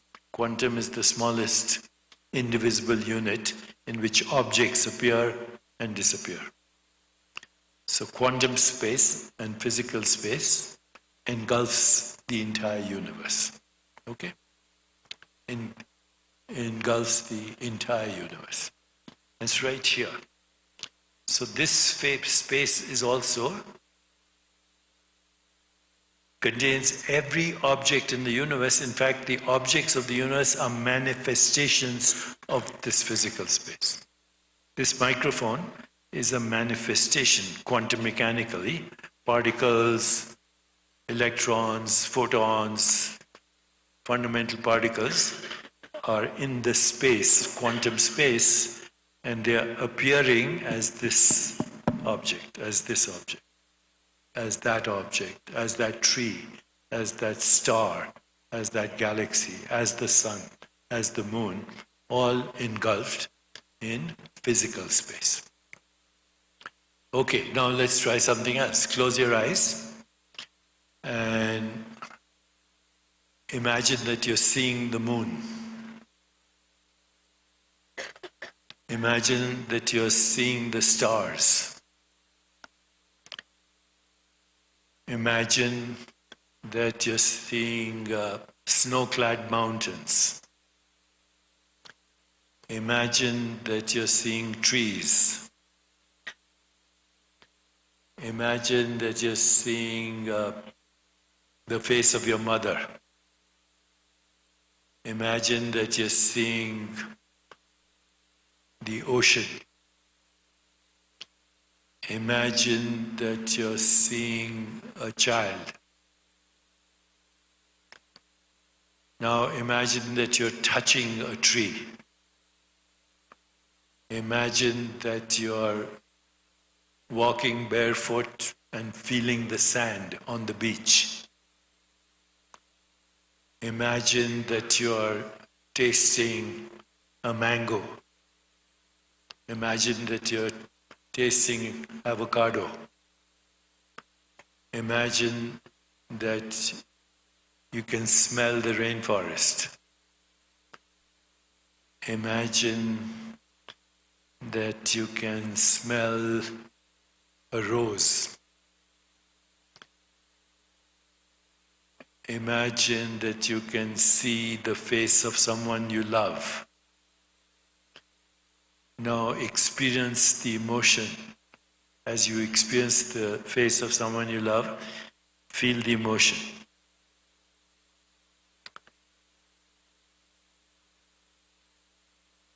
And now ask yourself, who is imagining this? Who is seeing this?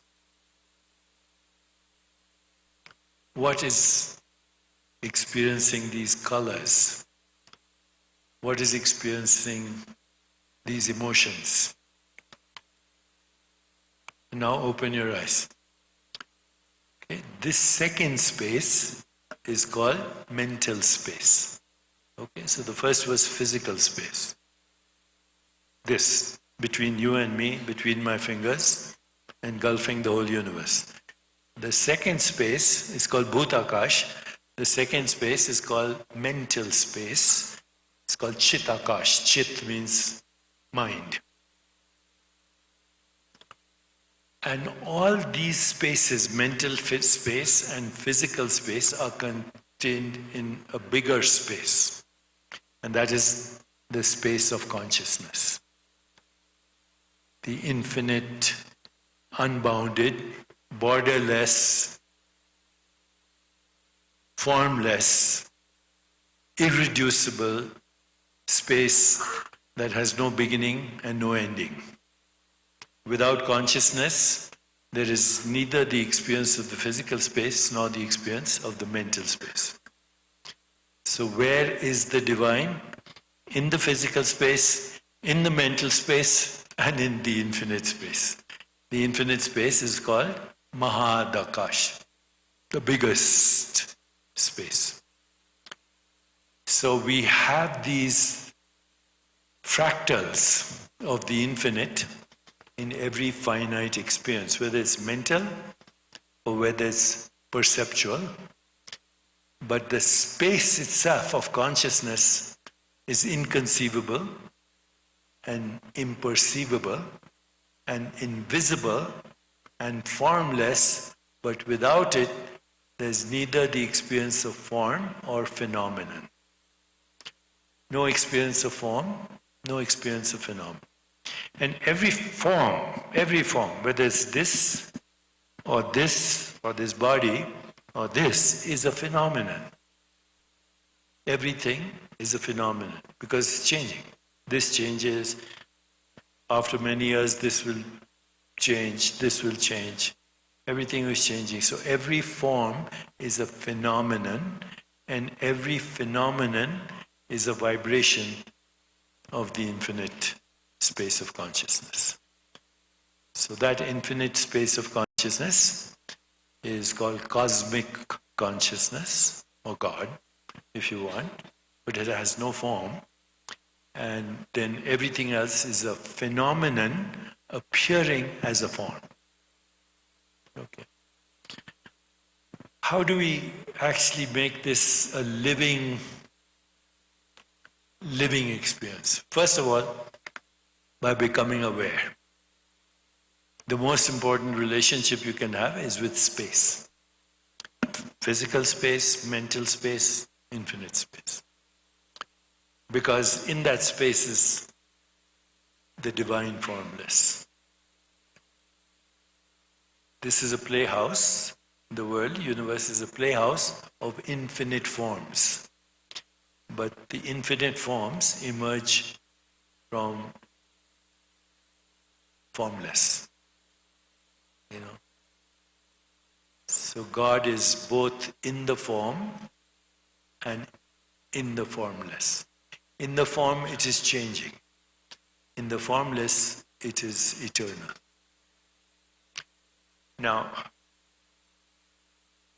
when a baby is born, before the introduction of language, so you know, if a baby is born before, as all babies are, before the introduction of language, which occurs starts very soon. You know, by 1 year, babies are speaking. By 2 years, 3 years, they have an ego.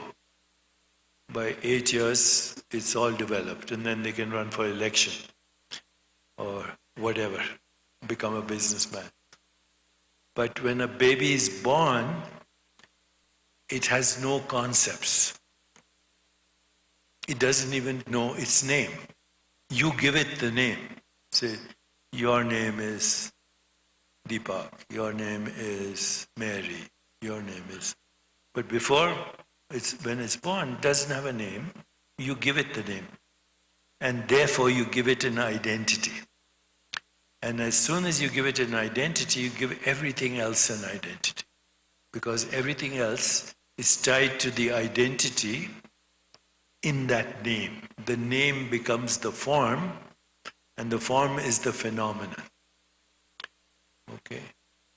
So let's say you are a baby, okay? And you're looking at this, or at this, or at this, or at that. And you are seeing these objects. What are you seeing? As a baby, if you don't know that this is called a microphone, okay? You don't know that that means Radio Sucero, or that means Radio City. What are you seeing? You're seeing only one thing, color. That's it. So seeing is seeing colors. And what is seeing? Color is colorless. It's invisible. That which sees color has no color. Just like when you take light and you put it through a prism, suddenly you see 7 colors, but before that the light is invisible. Okay? So you who are seeing is only seeing color as a baby. Without color, there's no shape. And without shape, there's no form. But the basic experience is color. The difference between this hand and this table is color. Color gives boundary. Okay? Color gives boundary, and boundary creates shape and form. But in reality, there is no color either, because the color is a modification of the colorless. Are you getting this? So as a baby, you see colors. What do you hear? Noise. If I'm speaking as a baby, do you know that that is Deepak speaking in English? No. What do you hear? Noise. Okay?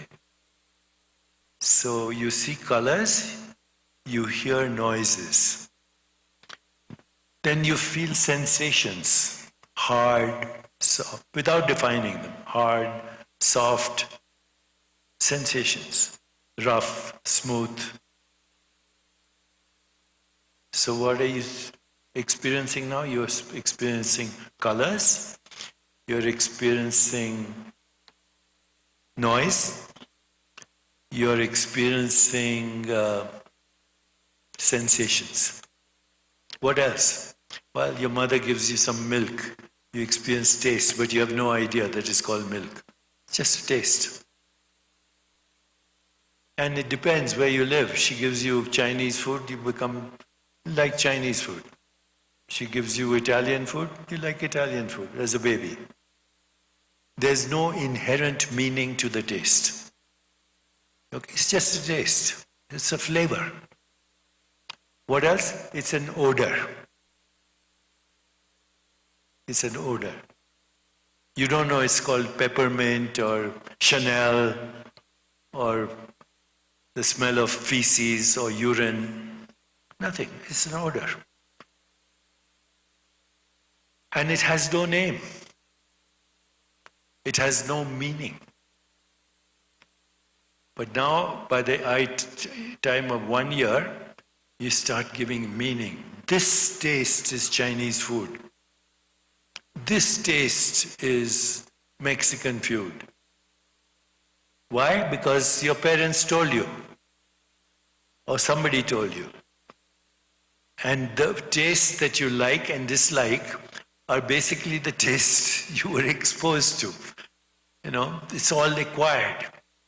The meaning is acquired based on culture, based on religion, based on location.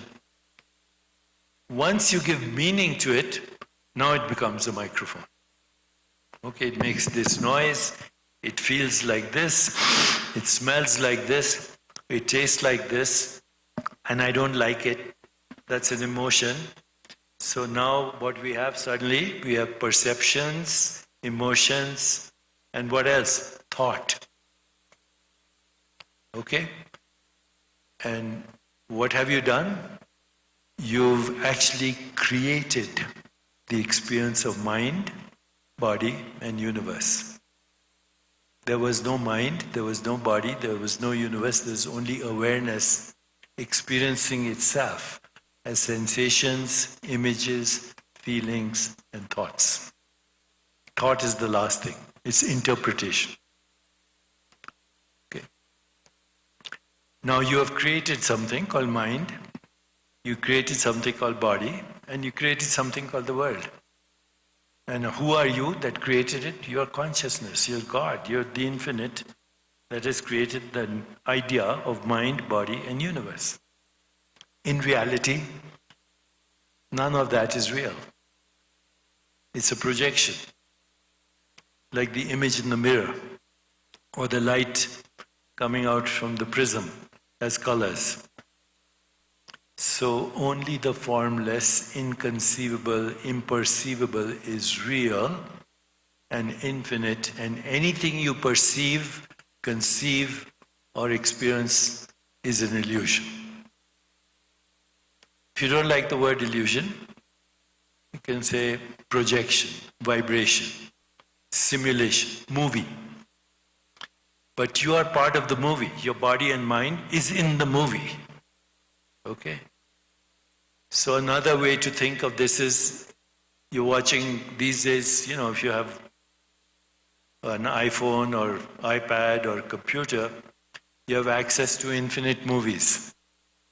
Infinite movies. Yeah, Netflix, Amazon, this, that, the other. But they all appear on your screen. The screen is timeless. The movie is in time. So a movie has beginning, middle, and ending, but the screen doesn't, relatively speaking. So you're identifying with the screen and not the movie. The screen never changes. Movie's infinite. Never ending. Because why? Because consciousness is infinite, so its projections are infinite. So far, okay? Okay. Now let's see the direct method. Direct experience is SIFT. SIFT stands for sensations, images, feelings, and thoughts. This is direct. Everything else is an interpretation. A human interpretation. Okay? Your dog may experience the sound, but it doesn't have a word for it. Microphone. Okay? But you can train your dog, so you say microphone, it'll run here. Okay? That's a learned experience. So what is basic experience? Sensations, images, feelings, thoughts. When we give meaning to direct experience, we generate perceptions. Direct visual experience is color. Color is same as shape, form. It's the invisible modifying itself as color. The colorless. So direct visual experience is color. Direct auditory experience is sound. Direct tactile experience is sensation. direct gustatory experience is flavor, and direct olfactory experience is odor. And where are these experiences occurring? In the formless. So you say, let's say, give you the example. You say, I am seeing Deepak. But I am seeing Deepak is also seeing itself. Okay, when you see me, you also see yourself. And when you see yourself, you see all this also. At the same time, you're having thoughts. Okay, at the same time, you say, I like this, I don't like this. What is doing that has no location in space-time because it has no form. Okay. And this is called the programming. We program ourselves into creation, and we've been doing it ever since we became self-aware, ever since we introduced language. Language is not something we created. Language is also a gift of the divine. So all the scriptures come in language, but that's called revelation. It's not intellectual language. It's just, this is how I express it. You know, Rumi has a poem. He says, God's language is silence. Everything else is poor translation. Okay. Okay, so now let's say all perception is a learned phenomenon. Perception occurs when we give meaning to direct sensory experience. So now let's examine the experience of seeing. You are seeing me, and you are seeing yourself. Look at yourself just now. Look at me and look at all this. All this is called seeing. Where is it happening? Some people say it's happening in my eyes. Is there any color in your eyes? Is there any shape in your eyes that you're seeing? Your eyes are 9.5 centimeters apart. They're 2.5 centimeters by 2.5 centimeters. By the time light goes into your eyes, it goes through the optic nerves, it crosses over. By the time light enters the retina, it is inverted. So if seeing is happening in your eyes, then you should see two of me upside down, curved, and 9 centimeters apart. So nothing is happening in your eyes. Eyes is like a telescope, like a microscope. You're just seeing with that. So of course, if you talk to brain scientists, they say, well, then it must be happening in the brain. There's occipital cortex. It lights up. When I see something, it lights up. Well, your brain is 12 centimeters by 15 centimeters, and it's mostly made of fat and sugar and water. There's no color in your brain. There's no sound in your brain. There's nothing in your brain, only electricity and chemistry. How does this room fit inside your brain? How does this body fit inside your brain? You go outside, look at the sun and the moon. How does that fit inside your brain? Experience is not happening in your brain. It's just being computed in the brain. And how? Zeros and ones. Just it. So this is a computer. When I look at something, and let's say you want to go shopping from Amazon, and you go on your computer, you see the little sign. Okay, that sign, and you click on this sign, and it shows you Amazon. You can buy whatever, furniture, food, vitamins. Okay? But the experience is not in the computer. The experience is not online. The experience is in consciousness. And that consciousness is infinite. So this experience right now is happening outside of space-time, in the divine mind. And your mind is part of that. Not so easy to grasp, but when you grasp it, then you realize that you are the infinite having a finite experience. You're a spiritual being having a human experience. You're a non-local being having a local experience. You're a timeless being having a time-out experience. So the physical world is a construct or interpretation of a narrow band of perceptual activities in consciousness. The visual spectrum is 390 to 750 nanometers for the human. An eagle can see much more, a bat can experience ultrasound, other species have other experiences. We don't know, it's all part of a virtual reality. All part of a virtual reality. Nothingness or formlessness, which is reality, is impossible to imagine. You can experience it, but you can't imagine nothingness. Okay? Non-existence is not and cannot be an experience. Even as we imagine death, we survive as the observer of that imagination in mental space. Our range of objects and movements is in the savanna range. The very small and the very large are incomprehensible.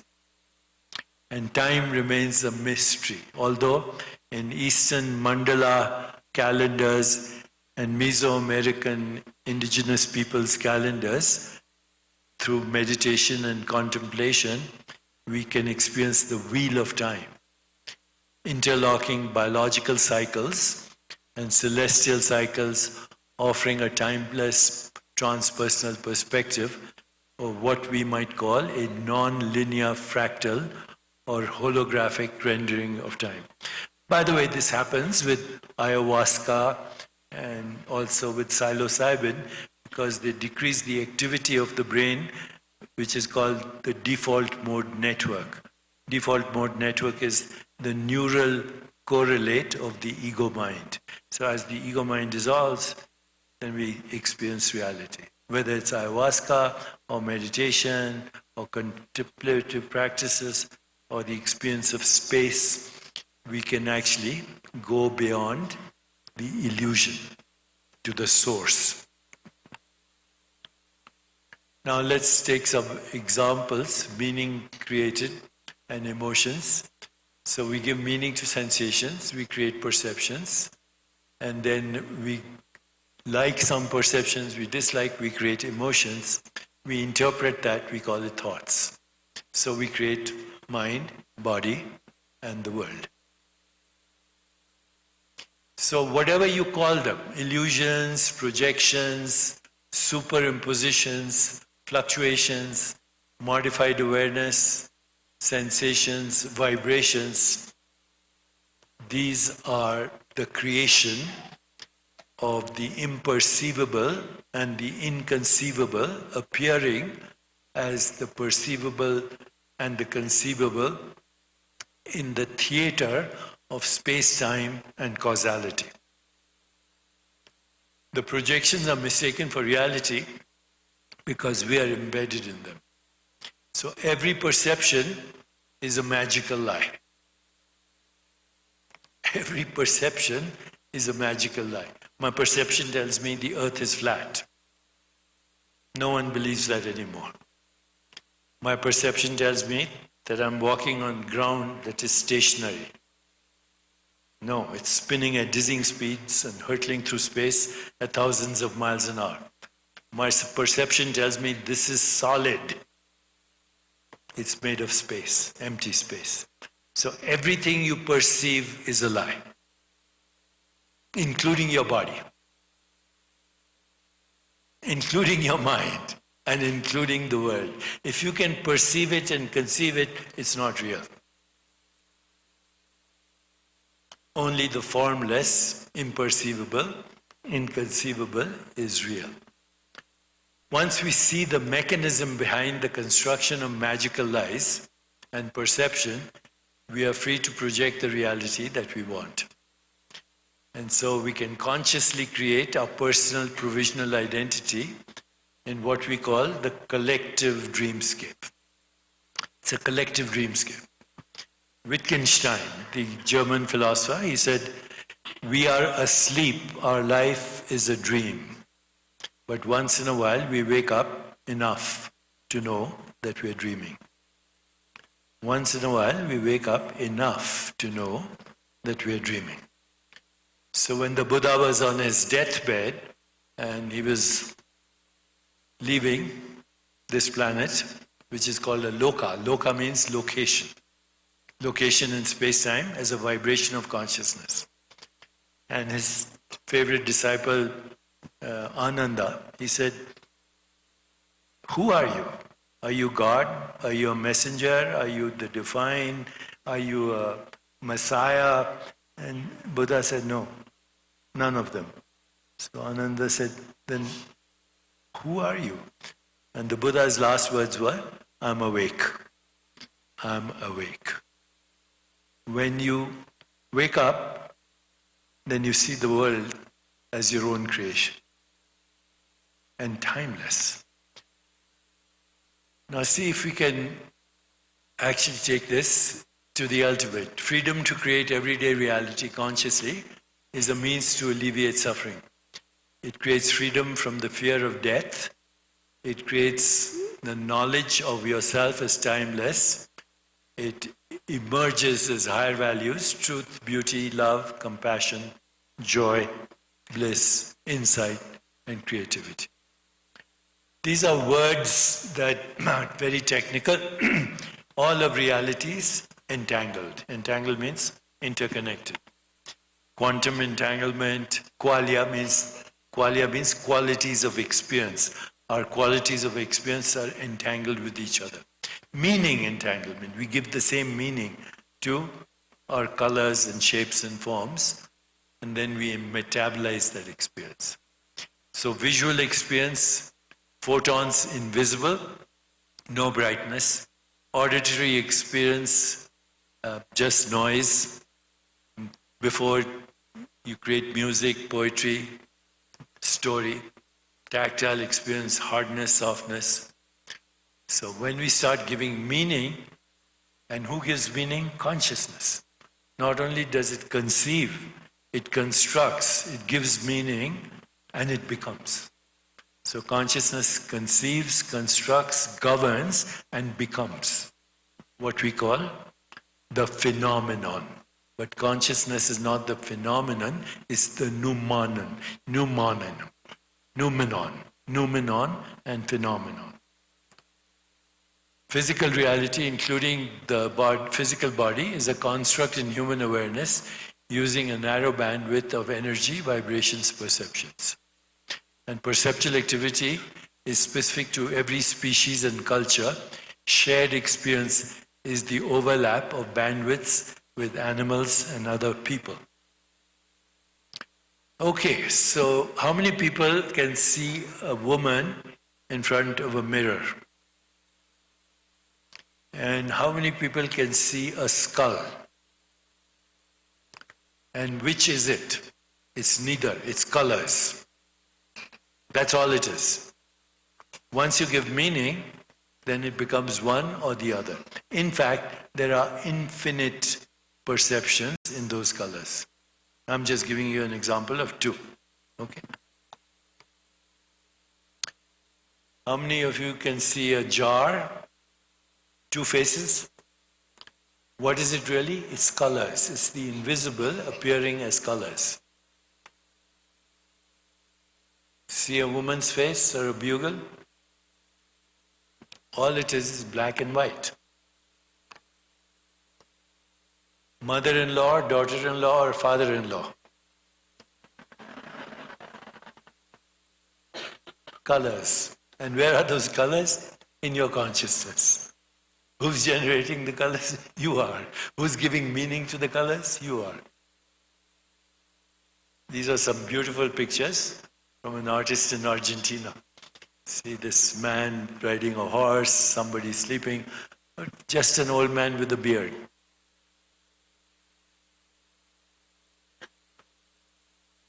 Butterflies, flowers. or a young girl.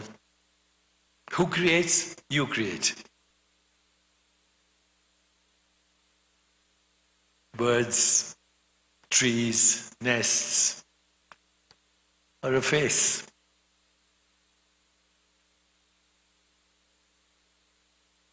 You see horses and mountains and sky, or just you see a woman with beautiful hair.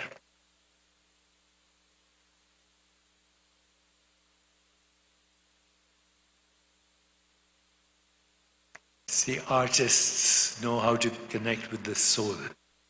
Scientists connect with measurement. But artists connect with the soul. They make noise and they convert it into music, to poetry. They see colors and they create perceptions. They taste just chemicals and they create cuisine. So art is the language of the soul. This is a beautiful slide. I created this out of a poem of William Blake, the great visionary poet. He said, "We are led to believe a lie when we see with and not through the eye, that was born in a night to perish in a night while the soul slept in beams of light." So your soul is sleeping in beams of light. But when you see through the conditioned mind, then you create this lie, magical lies. Magical lies. See, you see dragons, or you see a face, all it is colors. The face that appears in the picture is not in that picture. Where is that face? In your consciousness. Where is your body? In your consciousness. Where is the world? In your consciousness. Where is the mind? In your consciousness. So this is the next leap of evolution, which we call meta-human. From human to meta-human. From human to divine. First, you have to stop being reactive. Stop. Okay, before you react to anything, take deep breaths, observe your mind getting clear, proceed with an aware response. Favor spiritual attitudes, kindness, compassion, gratitude, joy, bliss. Practice non-judgment of yourself and others. Interoception, tune into the wisdom of your body and be a witness to presence. And I say inner and outer reality. There's no inner, there's no outer. It's all fluctuations of the invisible becoming the visible. So as we go through this process, reality changes. Normally, in a lifetime, the average unawakened person will go through life between waking, dreaming, and deep sleep. Nothing more. Okay. And then life is over. Until it recycles. Okay, just like every night you go to sleep and then next morning it's there, the world. So these are the three normal states of awareness, or we can say the states of ignorance. Waking state is a lucid dream in a vivid present moment. Dream state is fuzzy, and deep sleep, no experience. But then there's the fourth state. That's called being aware of your soul. So as you're looking at me, be aware of that which is looking. Or just be aware of the space. This space, mental space, become aware of space. That will open you to soul consciousness. When you can maintain that soul consciousness and the physical experience, that's called simultaneity. It's called cosmic consciousness. And Jesus says, I'm in this world but not of it. Okay, I'm in this world but not of it is cosmic consciousness. When that starts to appear in the objects of perception, that's called divine consciousness, God consciousness. And when all of that disappears, no subject, no object, pure consciousness, that's called unity consciousness. That's called waking up. So waking up is a journey from waking, dream, deep sleep, soul consciousness, cosmic consciousness, divine consciousness, and unity consciousness, one with the divine. And then we can give it a term. We have to give words to understand. So what is that divine consciousness? Field of infinite possibilities, formless, without cause, irreducible, infinite, fundamental, creative, unfolds through synchrodestino, or synchronicity, meaningful coincidences, is free of modifications, it's self-organizing, it's self-regulating, self-evolving, and it is rooted in just I am. I exist. No concepts. I am. When we have that, we have then the ability to visit the metaverse. Now, of course, our technology is slowly catching up with this idea. The metaverse, if you have those Facebook glasses, you can see it in 3D. Okay? Technology is catching up, but we already exist in the metaverse. So, in these different theologies, heaven, hell, purgatory, lokas, infinite lokas, these are all the metaverse. Okay? This is all the metaverse. Infinite universes in the vast expanse of God's consciousness or divine consciousness. Unimaginable. Okay, so where do you go after you die? You're there now, but you can turn it into a different dimension in space-time. So depending on our stage of spiritual evolution and emotional evolution, we go to different locations in space-time. But these are not locations in space-time. They're modifications of consciousness. They're all dreamscapes. They're called lokas. In the Tibetan Book of the Dead, lokas. Loka means locations. Localized locations, but infinite. And because consciousness is infinite, lokas are infinite. So now we are doing some research on this, on people who are waking up, and say, what do they experience? These are some of the milestones. They have a shift in sense of self. Identity is no longer the body, mind, but the awareness in which the body-mind is a changing experience. There's a change in emotions from fear in the direction of empathy, compassion, and love. There's a shift in cognition, a quiet, creative mind. There's a shift in perception. Every event and relationship is seen in the context of interconnectedness, entanglement. There's inner vision, intuition, vision of other locations in space-time, other dimensions, infinite creativity, flow, which means effortless spontaneity, joy, ecstasy, transcendence, loss of personal agency, from me to we to us to infinite. This is the formula. I suggest 0 is equal to 1 is equal to infinity.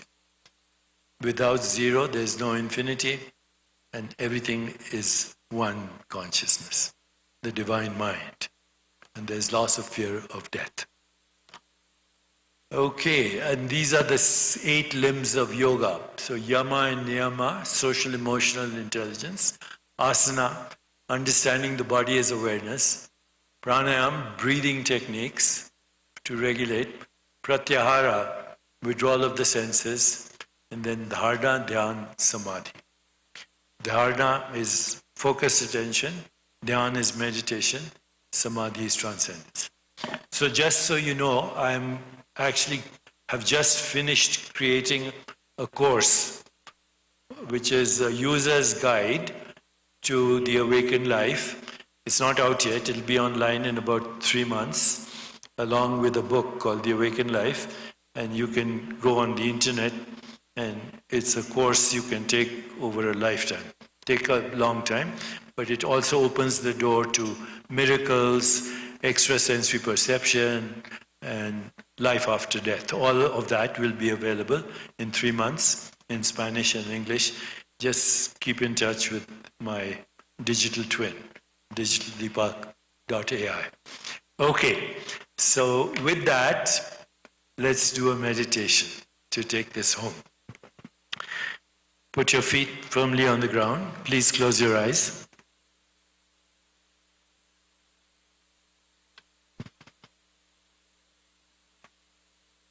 Keep your hands relatively open or on your lap, but comfortable. Your spine a little erect, feet firmly planted. Use your backrest so you don't feel uncomfortable. And close your eyes. And first, just become aware of your breath.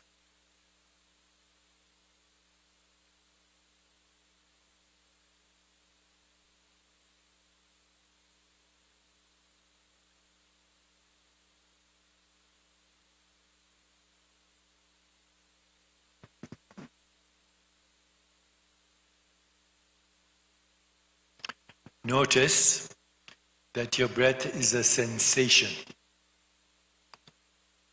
And like every sensation, it arises, you experience it, and then it subsides before the next breath. So every breath is the cycle of existence. It arises, it's there, it disappears, then it reincarnates. Your breath reincarnates. It's a glimpse into reality.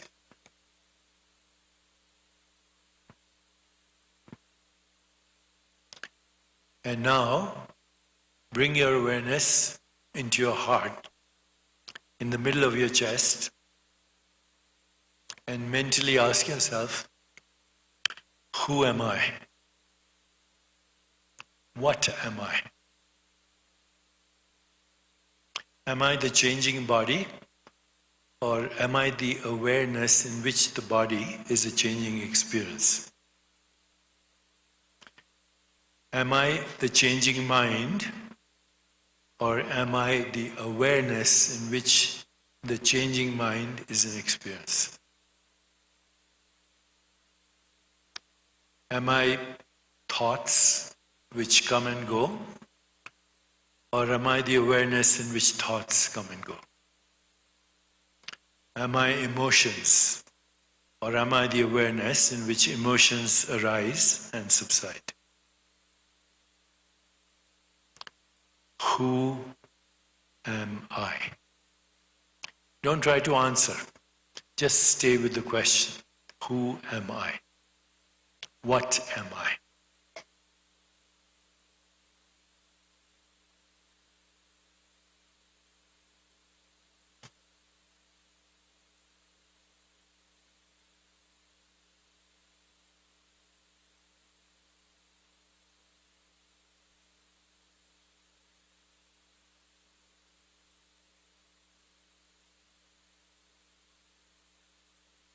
Now, keeping your awareness in your heart, go to the second question.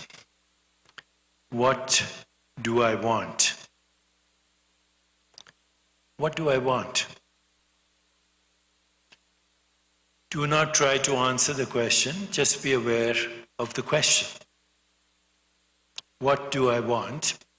Allowing any sensation, any image, any feeling, any thought to come to you. What do I want?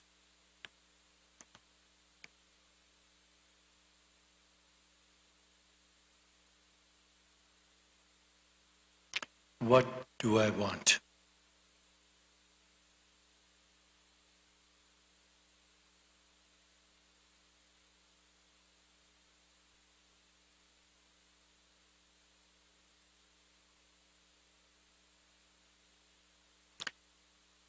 Now, third question.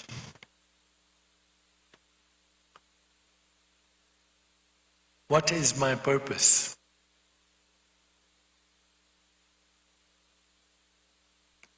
Don't try to answer. Just be aware of any sensation, any image, any feeling, any thought.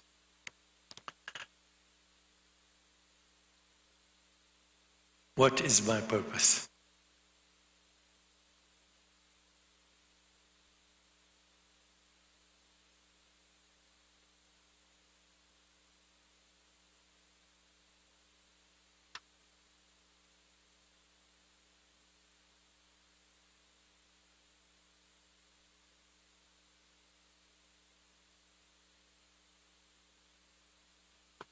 And fourth question, what am I grateful for?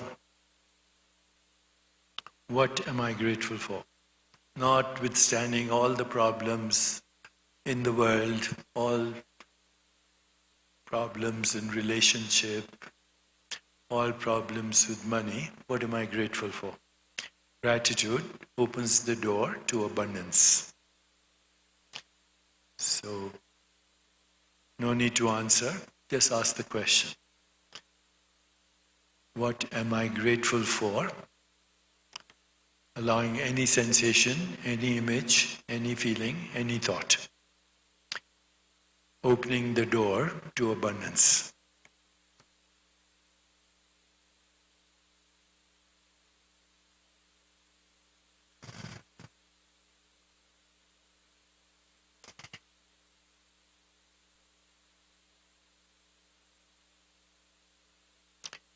Okay, now let's move a little deeper. So now become aware of sound, including the sound of my voice or any sound.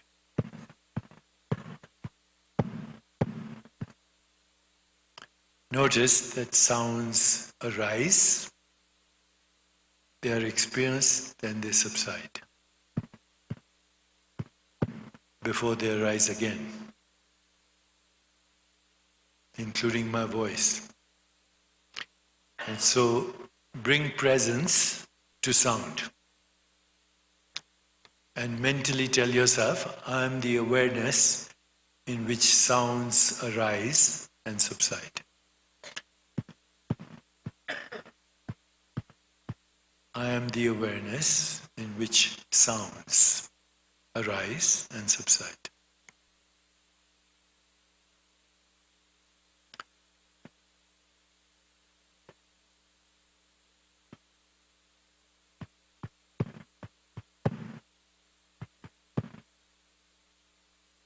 Now feel your body from the inside out. Feel the sensations of your body from the inside out. Feel your skin touching your clothes. Notice that sensations arise and subside, just like the breath, just like sound. And mentally inform yourself, I am the awareness, the consciousness, in which sensations arise and subside.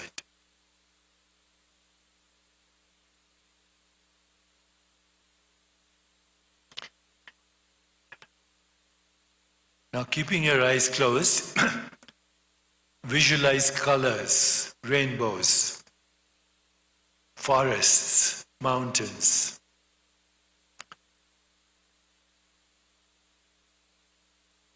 Green and red and blue. And remind yourself, I am the awareness in which colors arise and subside.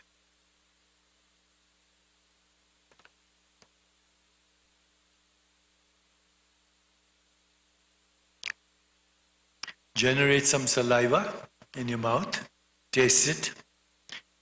Taste the back of your teeth. Taste the back of your roof of your mouth. Remind yourself, I'm the awareness in which flavors arise and subside. And choose any flavor right now. Choose chocolate ice cream, pineapple, banana, arepa, coffee. I'm the awareness that generates flavors.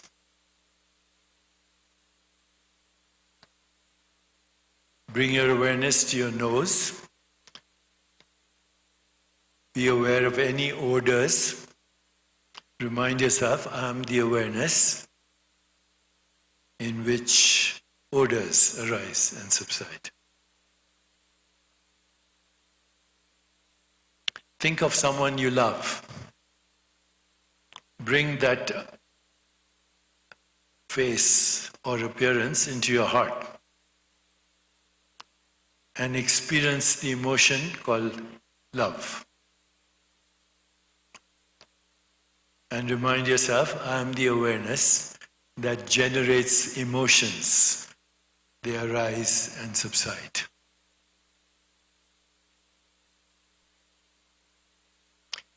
Now, let your awareness move into the physical space outside your skin. Now move it outside this room.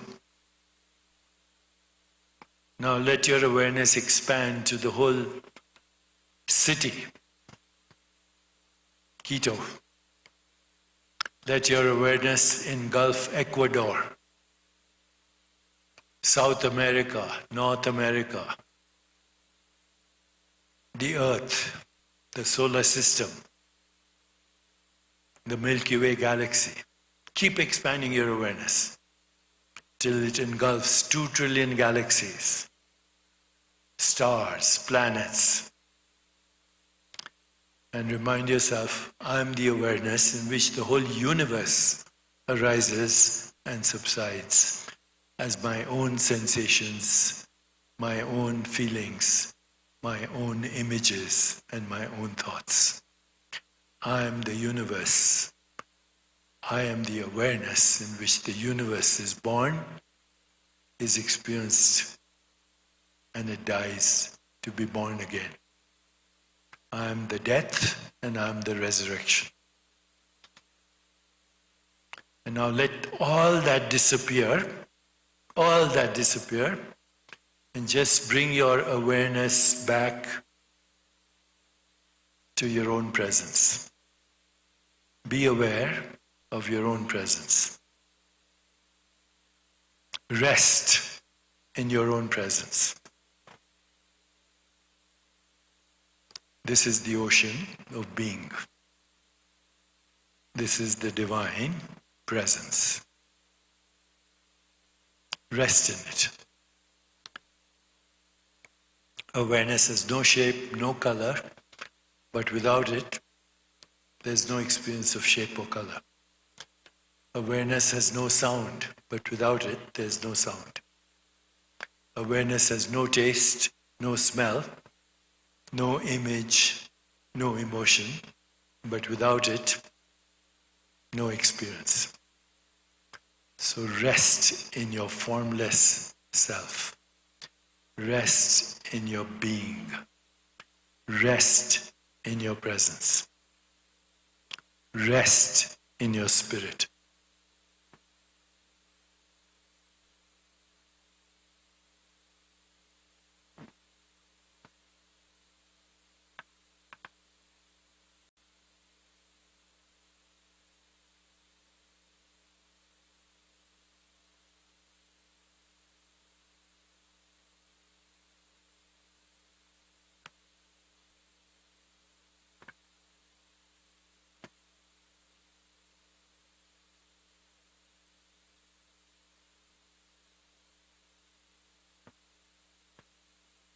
Just be aware of being aware.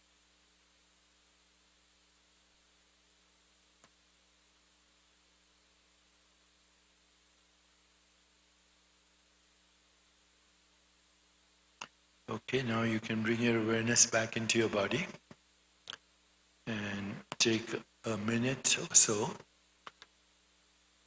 before you enter the dreamscape again.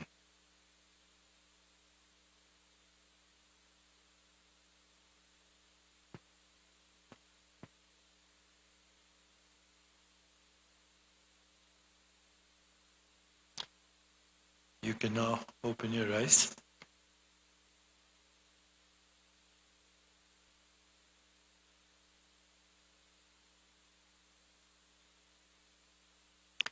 So in conclusion,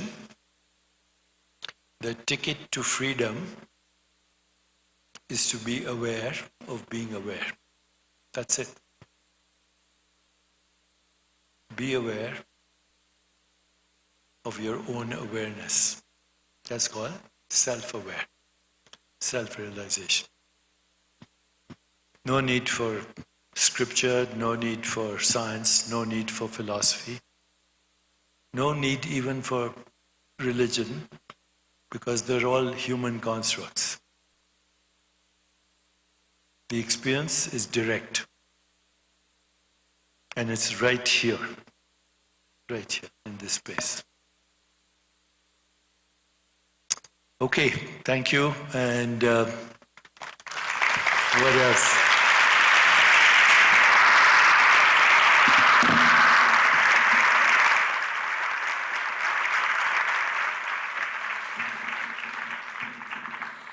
Invito a tomar asiento.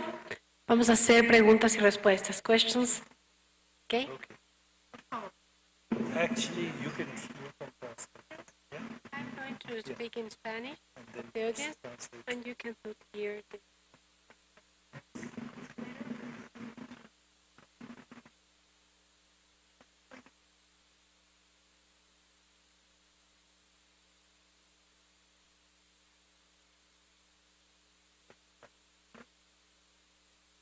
Ponerlo en canal inglés. Okay. Bueno, muchas gracias. Y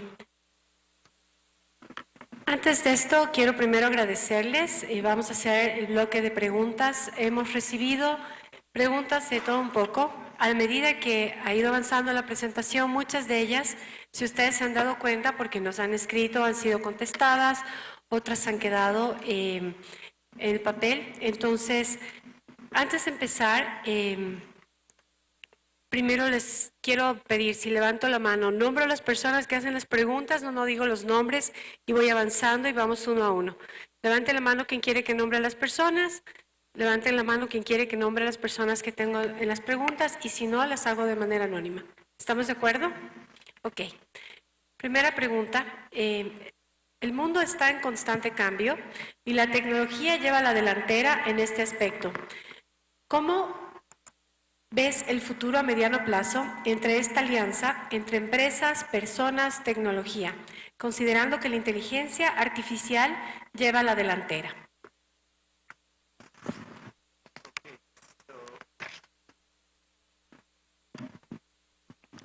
Our technological intelligence is moving very fast.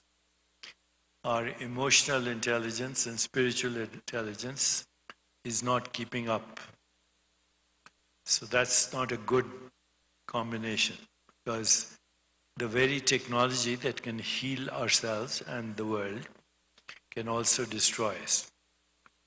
Cyber hacking, bullying, interference with elections, drones, automatic instruments of death through artificial intelligence. So if we continue to sleepwalk, then this planet is not going to be around, this planet. But remember, there are trillions of planets. And as consciousness, you have access to all of them. But one choice is sleepwalking to extinction, where our technological intelligence is not keeping up with our emotional and spiritual intelligence.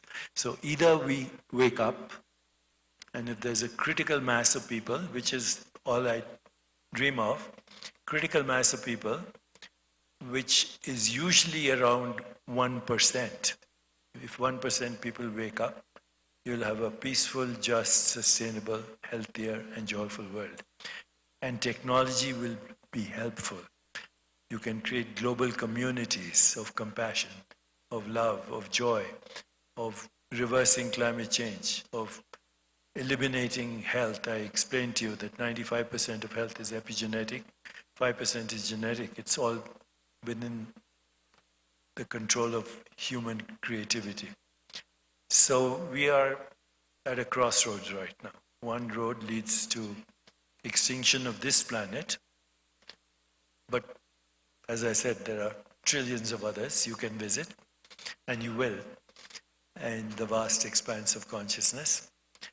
Or the other road leads to awakening, critical mass, for a more peaceful, just, sustainable, healthier, and joyful world. But that has been the promise since the ages, okay? It's been the promise since Jesus Christ or Buddha or Rumi, everybody. They did not have access to technology. We have access to technology. So the same experiences they had, we can have now because of technology. So I like the fact that we are making progress and that actually we are asking these questions. And all of these questions you have, by the way, the answers are there because of technology. Technology is the Akashic record in manifestation. Gracias. Siguiente pregunta. ¿Qué debe hacer las personas cuando les falta motivación en general y cómo se puede afrontar esta frustración? You have to cultivate a joyful, energetic body, number one. So all those things that I mentioned to improve the state of your body. Number one. Number two, you have to have love and compassion. Number three, you have to have a quiet mind. And number four, you have to be in touch with your spirit. So those questions I posed. Who am I? What do I want? What's my purpose? What am I grateful for? We do not know, need to know the answers. We live the questions. And then life moves us into the answers through synchronicity. What that great poet Maria Rilke, he said, you don't need the answers, you just need the questions.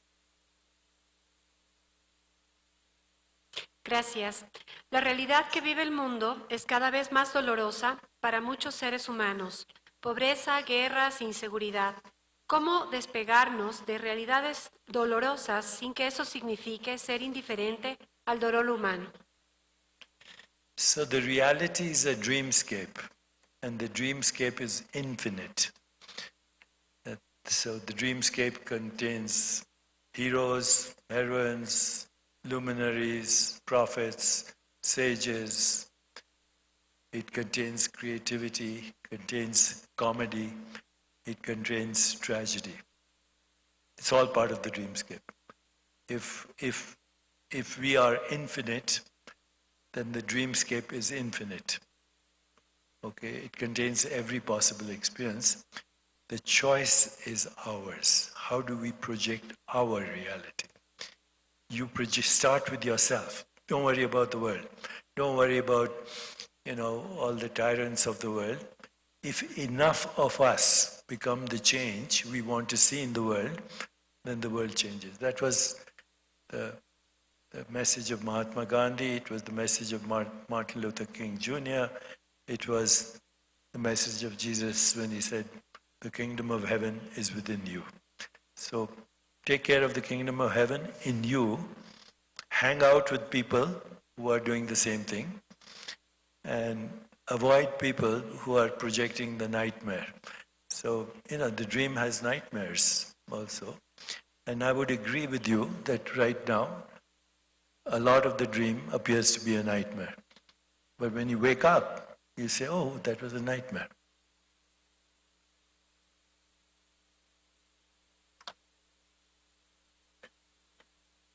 Mi nieta de 7 años me preguntó, ¿para qué estamos en la vida?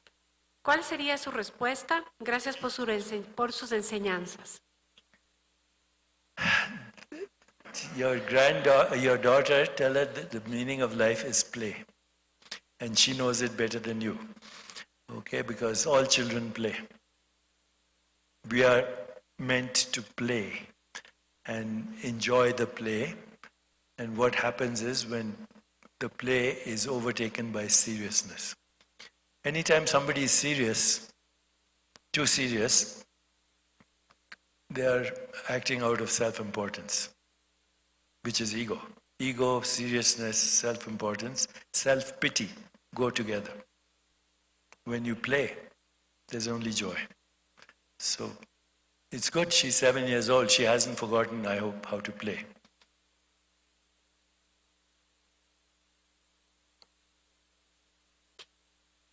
¿Puede explicar con más detalle las claves que hay detrás de replantear el significado de envejecer? Your body can grow old without losing its vitality. So the key is what I explained in the first slide. Experience your body as a field of awareness. I don't know, are you familiar with something called the Bhagavad Gita? Anybody familiar with that? It's the teaching of the spirit to the ego mind. And there's a chapter 13, where Krishna, who represents the divine, says, I am the field and I am the knower of the field. The field is awareness. And I know the field as my mind, my intellect, my ego, my subtle body, my physical body, and the world. These are the projections of awareness. So once you identify with that formless being, there's no aging, there's no death. These are concepts, these are perceptions, these are vibrations. So having a relationship with your divine formless self or space. Without space, you can't experience anything. And the space is not visible. You don't see space.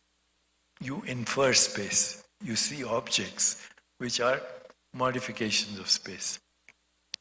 So create a relationship with physical space, with mental space, and the infinite space. ¿Cómo podemos encontrar un equilibrio saludable con la ambición que nos permita mirar hacia adelante, alcanzar objetivos, pero que siempre esté presente la ambición de manera saludable? Ambition is the last refuge of failure. I'll repeat that. Ambition is the last refuge of the failure of the conditioned mind. All you need is intention and awareness. That's it, by the way, and that is also intention. Who am I?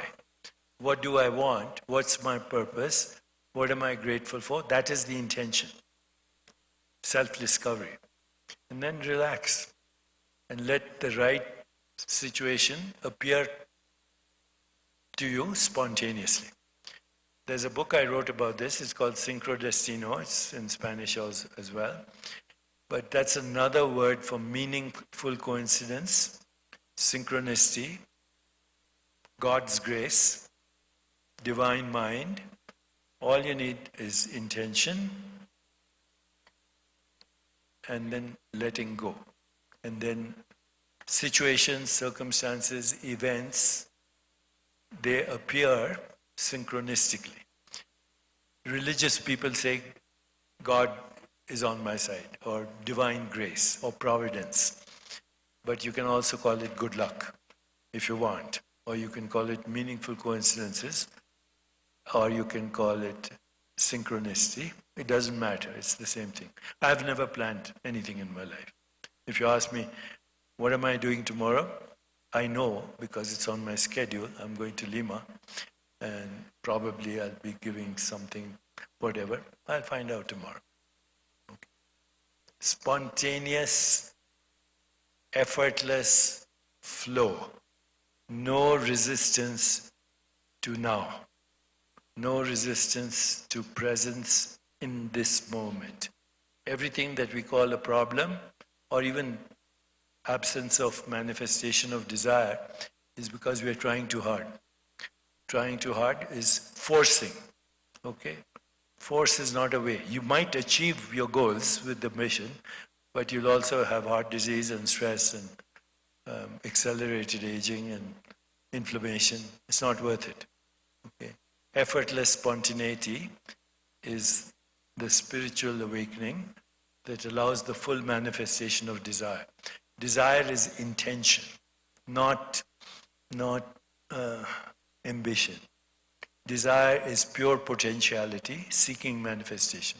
But when you get attached to it, then you're forcing, you're resisting, you're not present.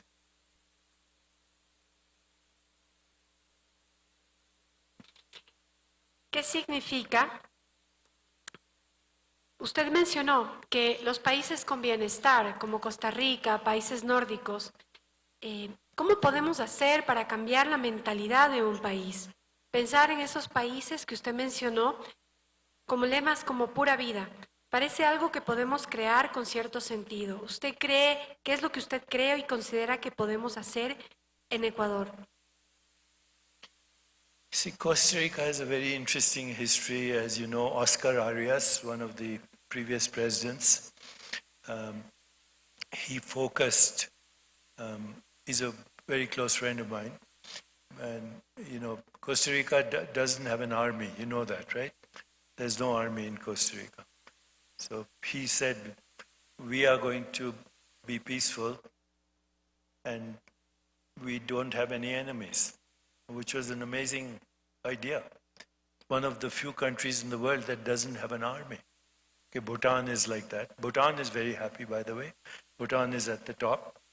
I have a very close relationship with the King of Bhutan, which is also in the top 5. And now he's creating, the King of Bhutan is creating something called the Happiness Mindfulness Country. So he's going to divide the country to 2.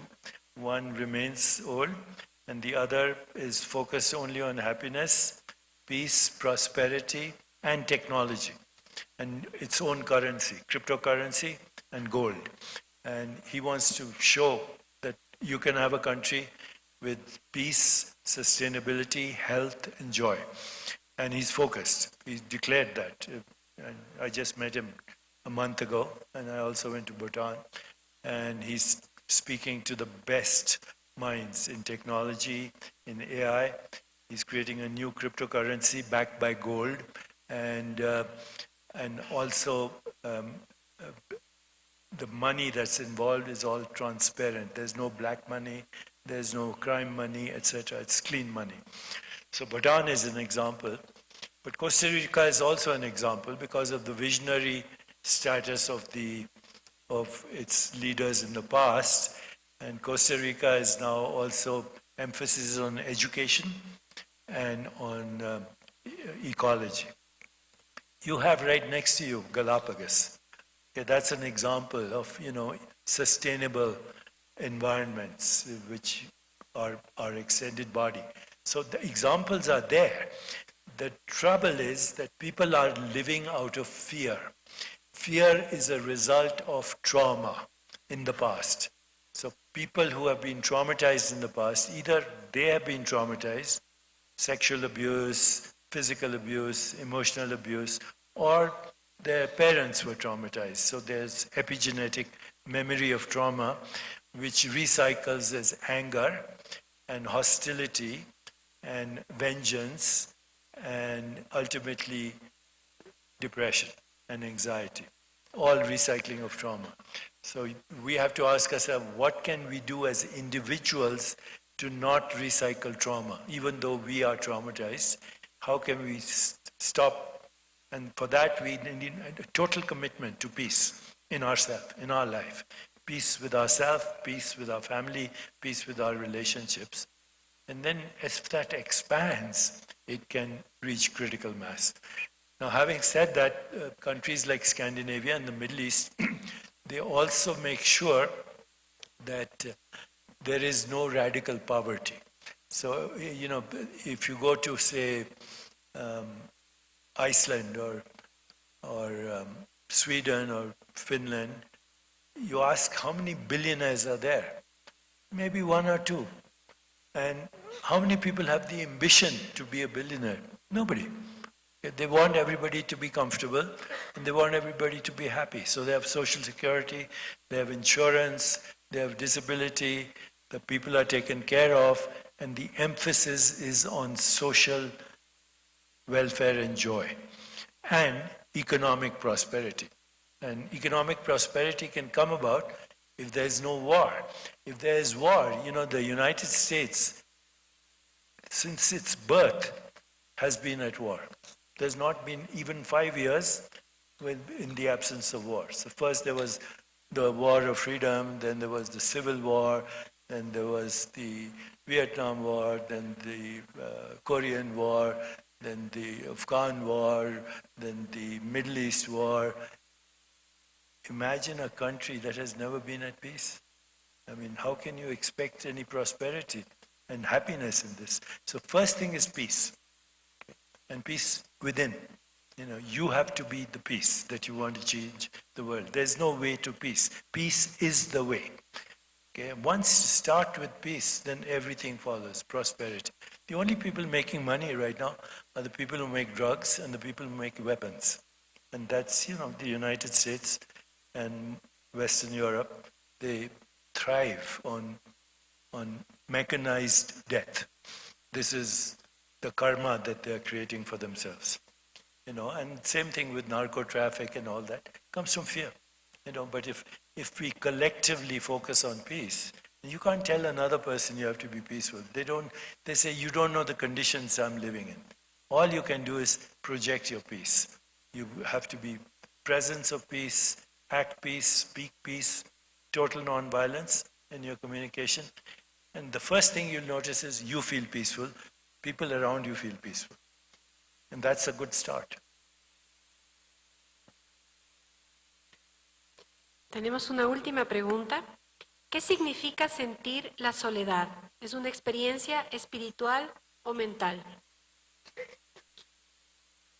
So loneliness is not the same thing as solitude. Loneliness is when you feel disconnected. And solitude is when you feel connected with everything. Okay? So when you cultivate your inner silence, you will feel connected with everybody. Because the common domain is spirit. So you cultivate your inner silence, you feel solitude, not love. Right now, people are more connected and more lonely than ever before. They're connected because of their iPhone or handheld device, but they're increasingly lonely because they're looking for who likes me. Who likes me? How many likes I have. So we have sacrificed ourselves for our selfie. We think our selfie is who we are.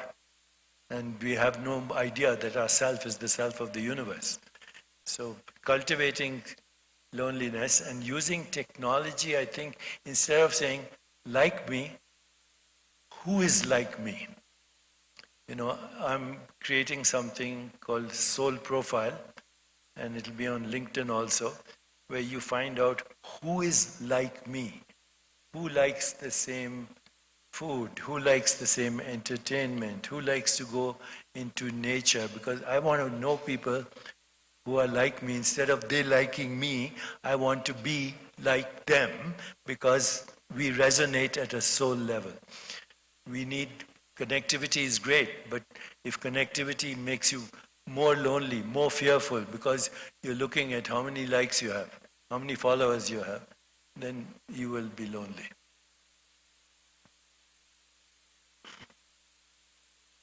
Bueno, lo invito a tomar asiento 2 minutos. Lo vamos a preparar para vamos a hacer unas 3 fotos No se muevan del puesto mientras le explican cómo vamos a hacer las fotos. Van a salir todos. Vamos a hacer una foto desde el escenario con ustedes acá, acá, acá. Y les vamos a enviar las fotos para que sea una selfie que ya lo vamos a preparar y ya les voy a explicar cómo. Mientras tanto, lo preparan a él. Vamos a hacer un sorteo. Gracias a Natural Vitality vamos a sacar 4 cortesías que son para sueros de vitamina C. Entonces, si gana una persona, puede ir con alguien acompañado, es para 2 personas. Entonces, voy a sacar 4 nombres de los que dejaron y hacemos inmediatamente. Ustedes se acercan a mí y les doy los tags para que puedan hacerlo en cualquier local de Natural Vitality. Así que la primera persona, Ana María Grijalva. Bravo. Ya les voy a dar los sueros ahora porque te vas a perder la foto. Así que esperemos un ratito después. Yo les doy los sueros. Siguiente persona, Natalia Celi. Siguiente persona, María del Carmen Erdoiza.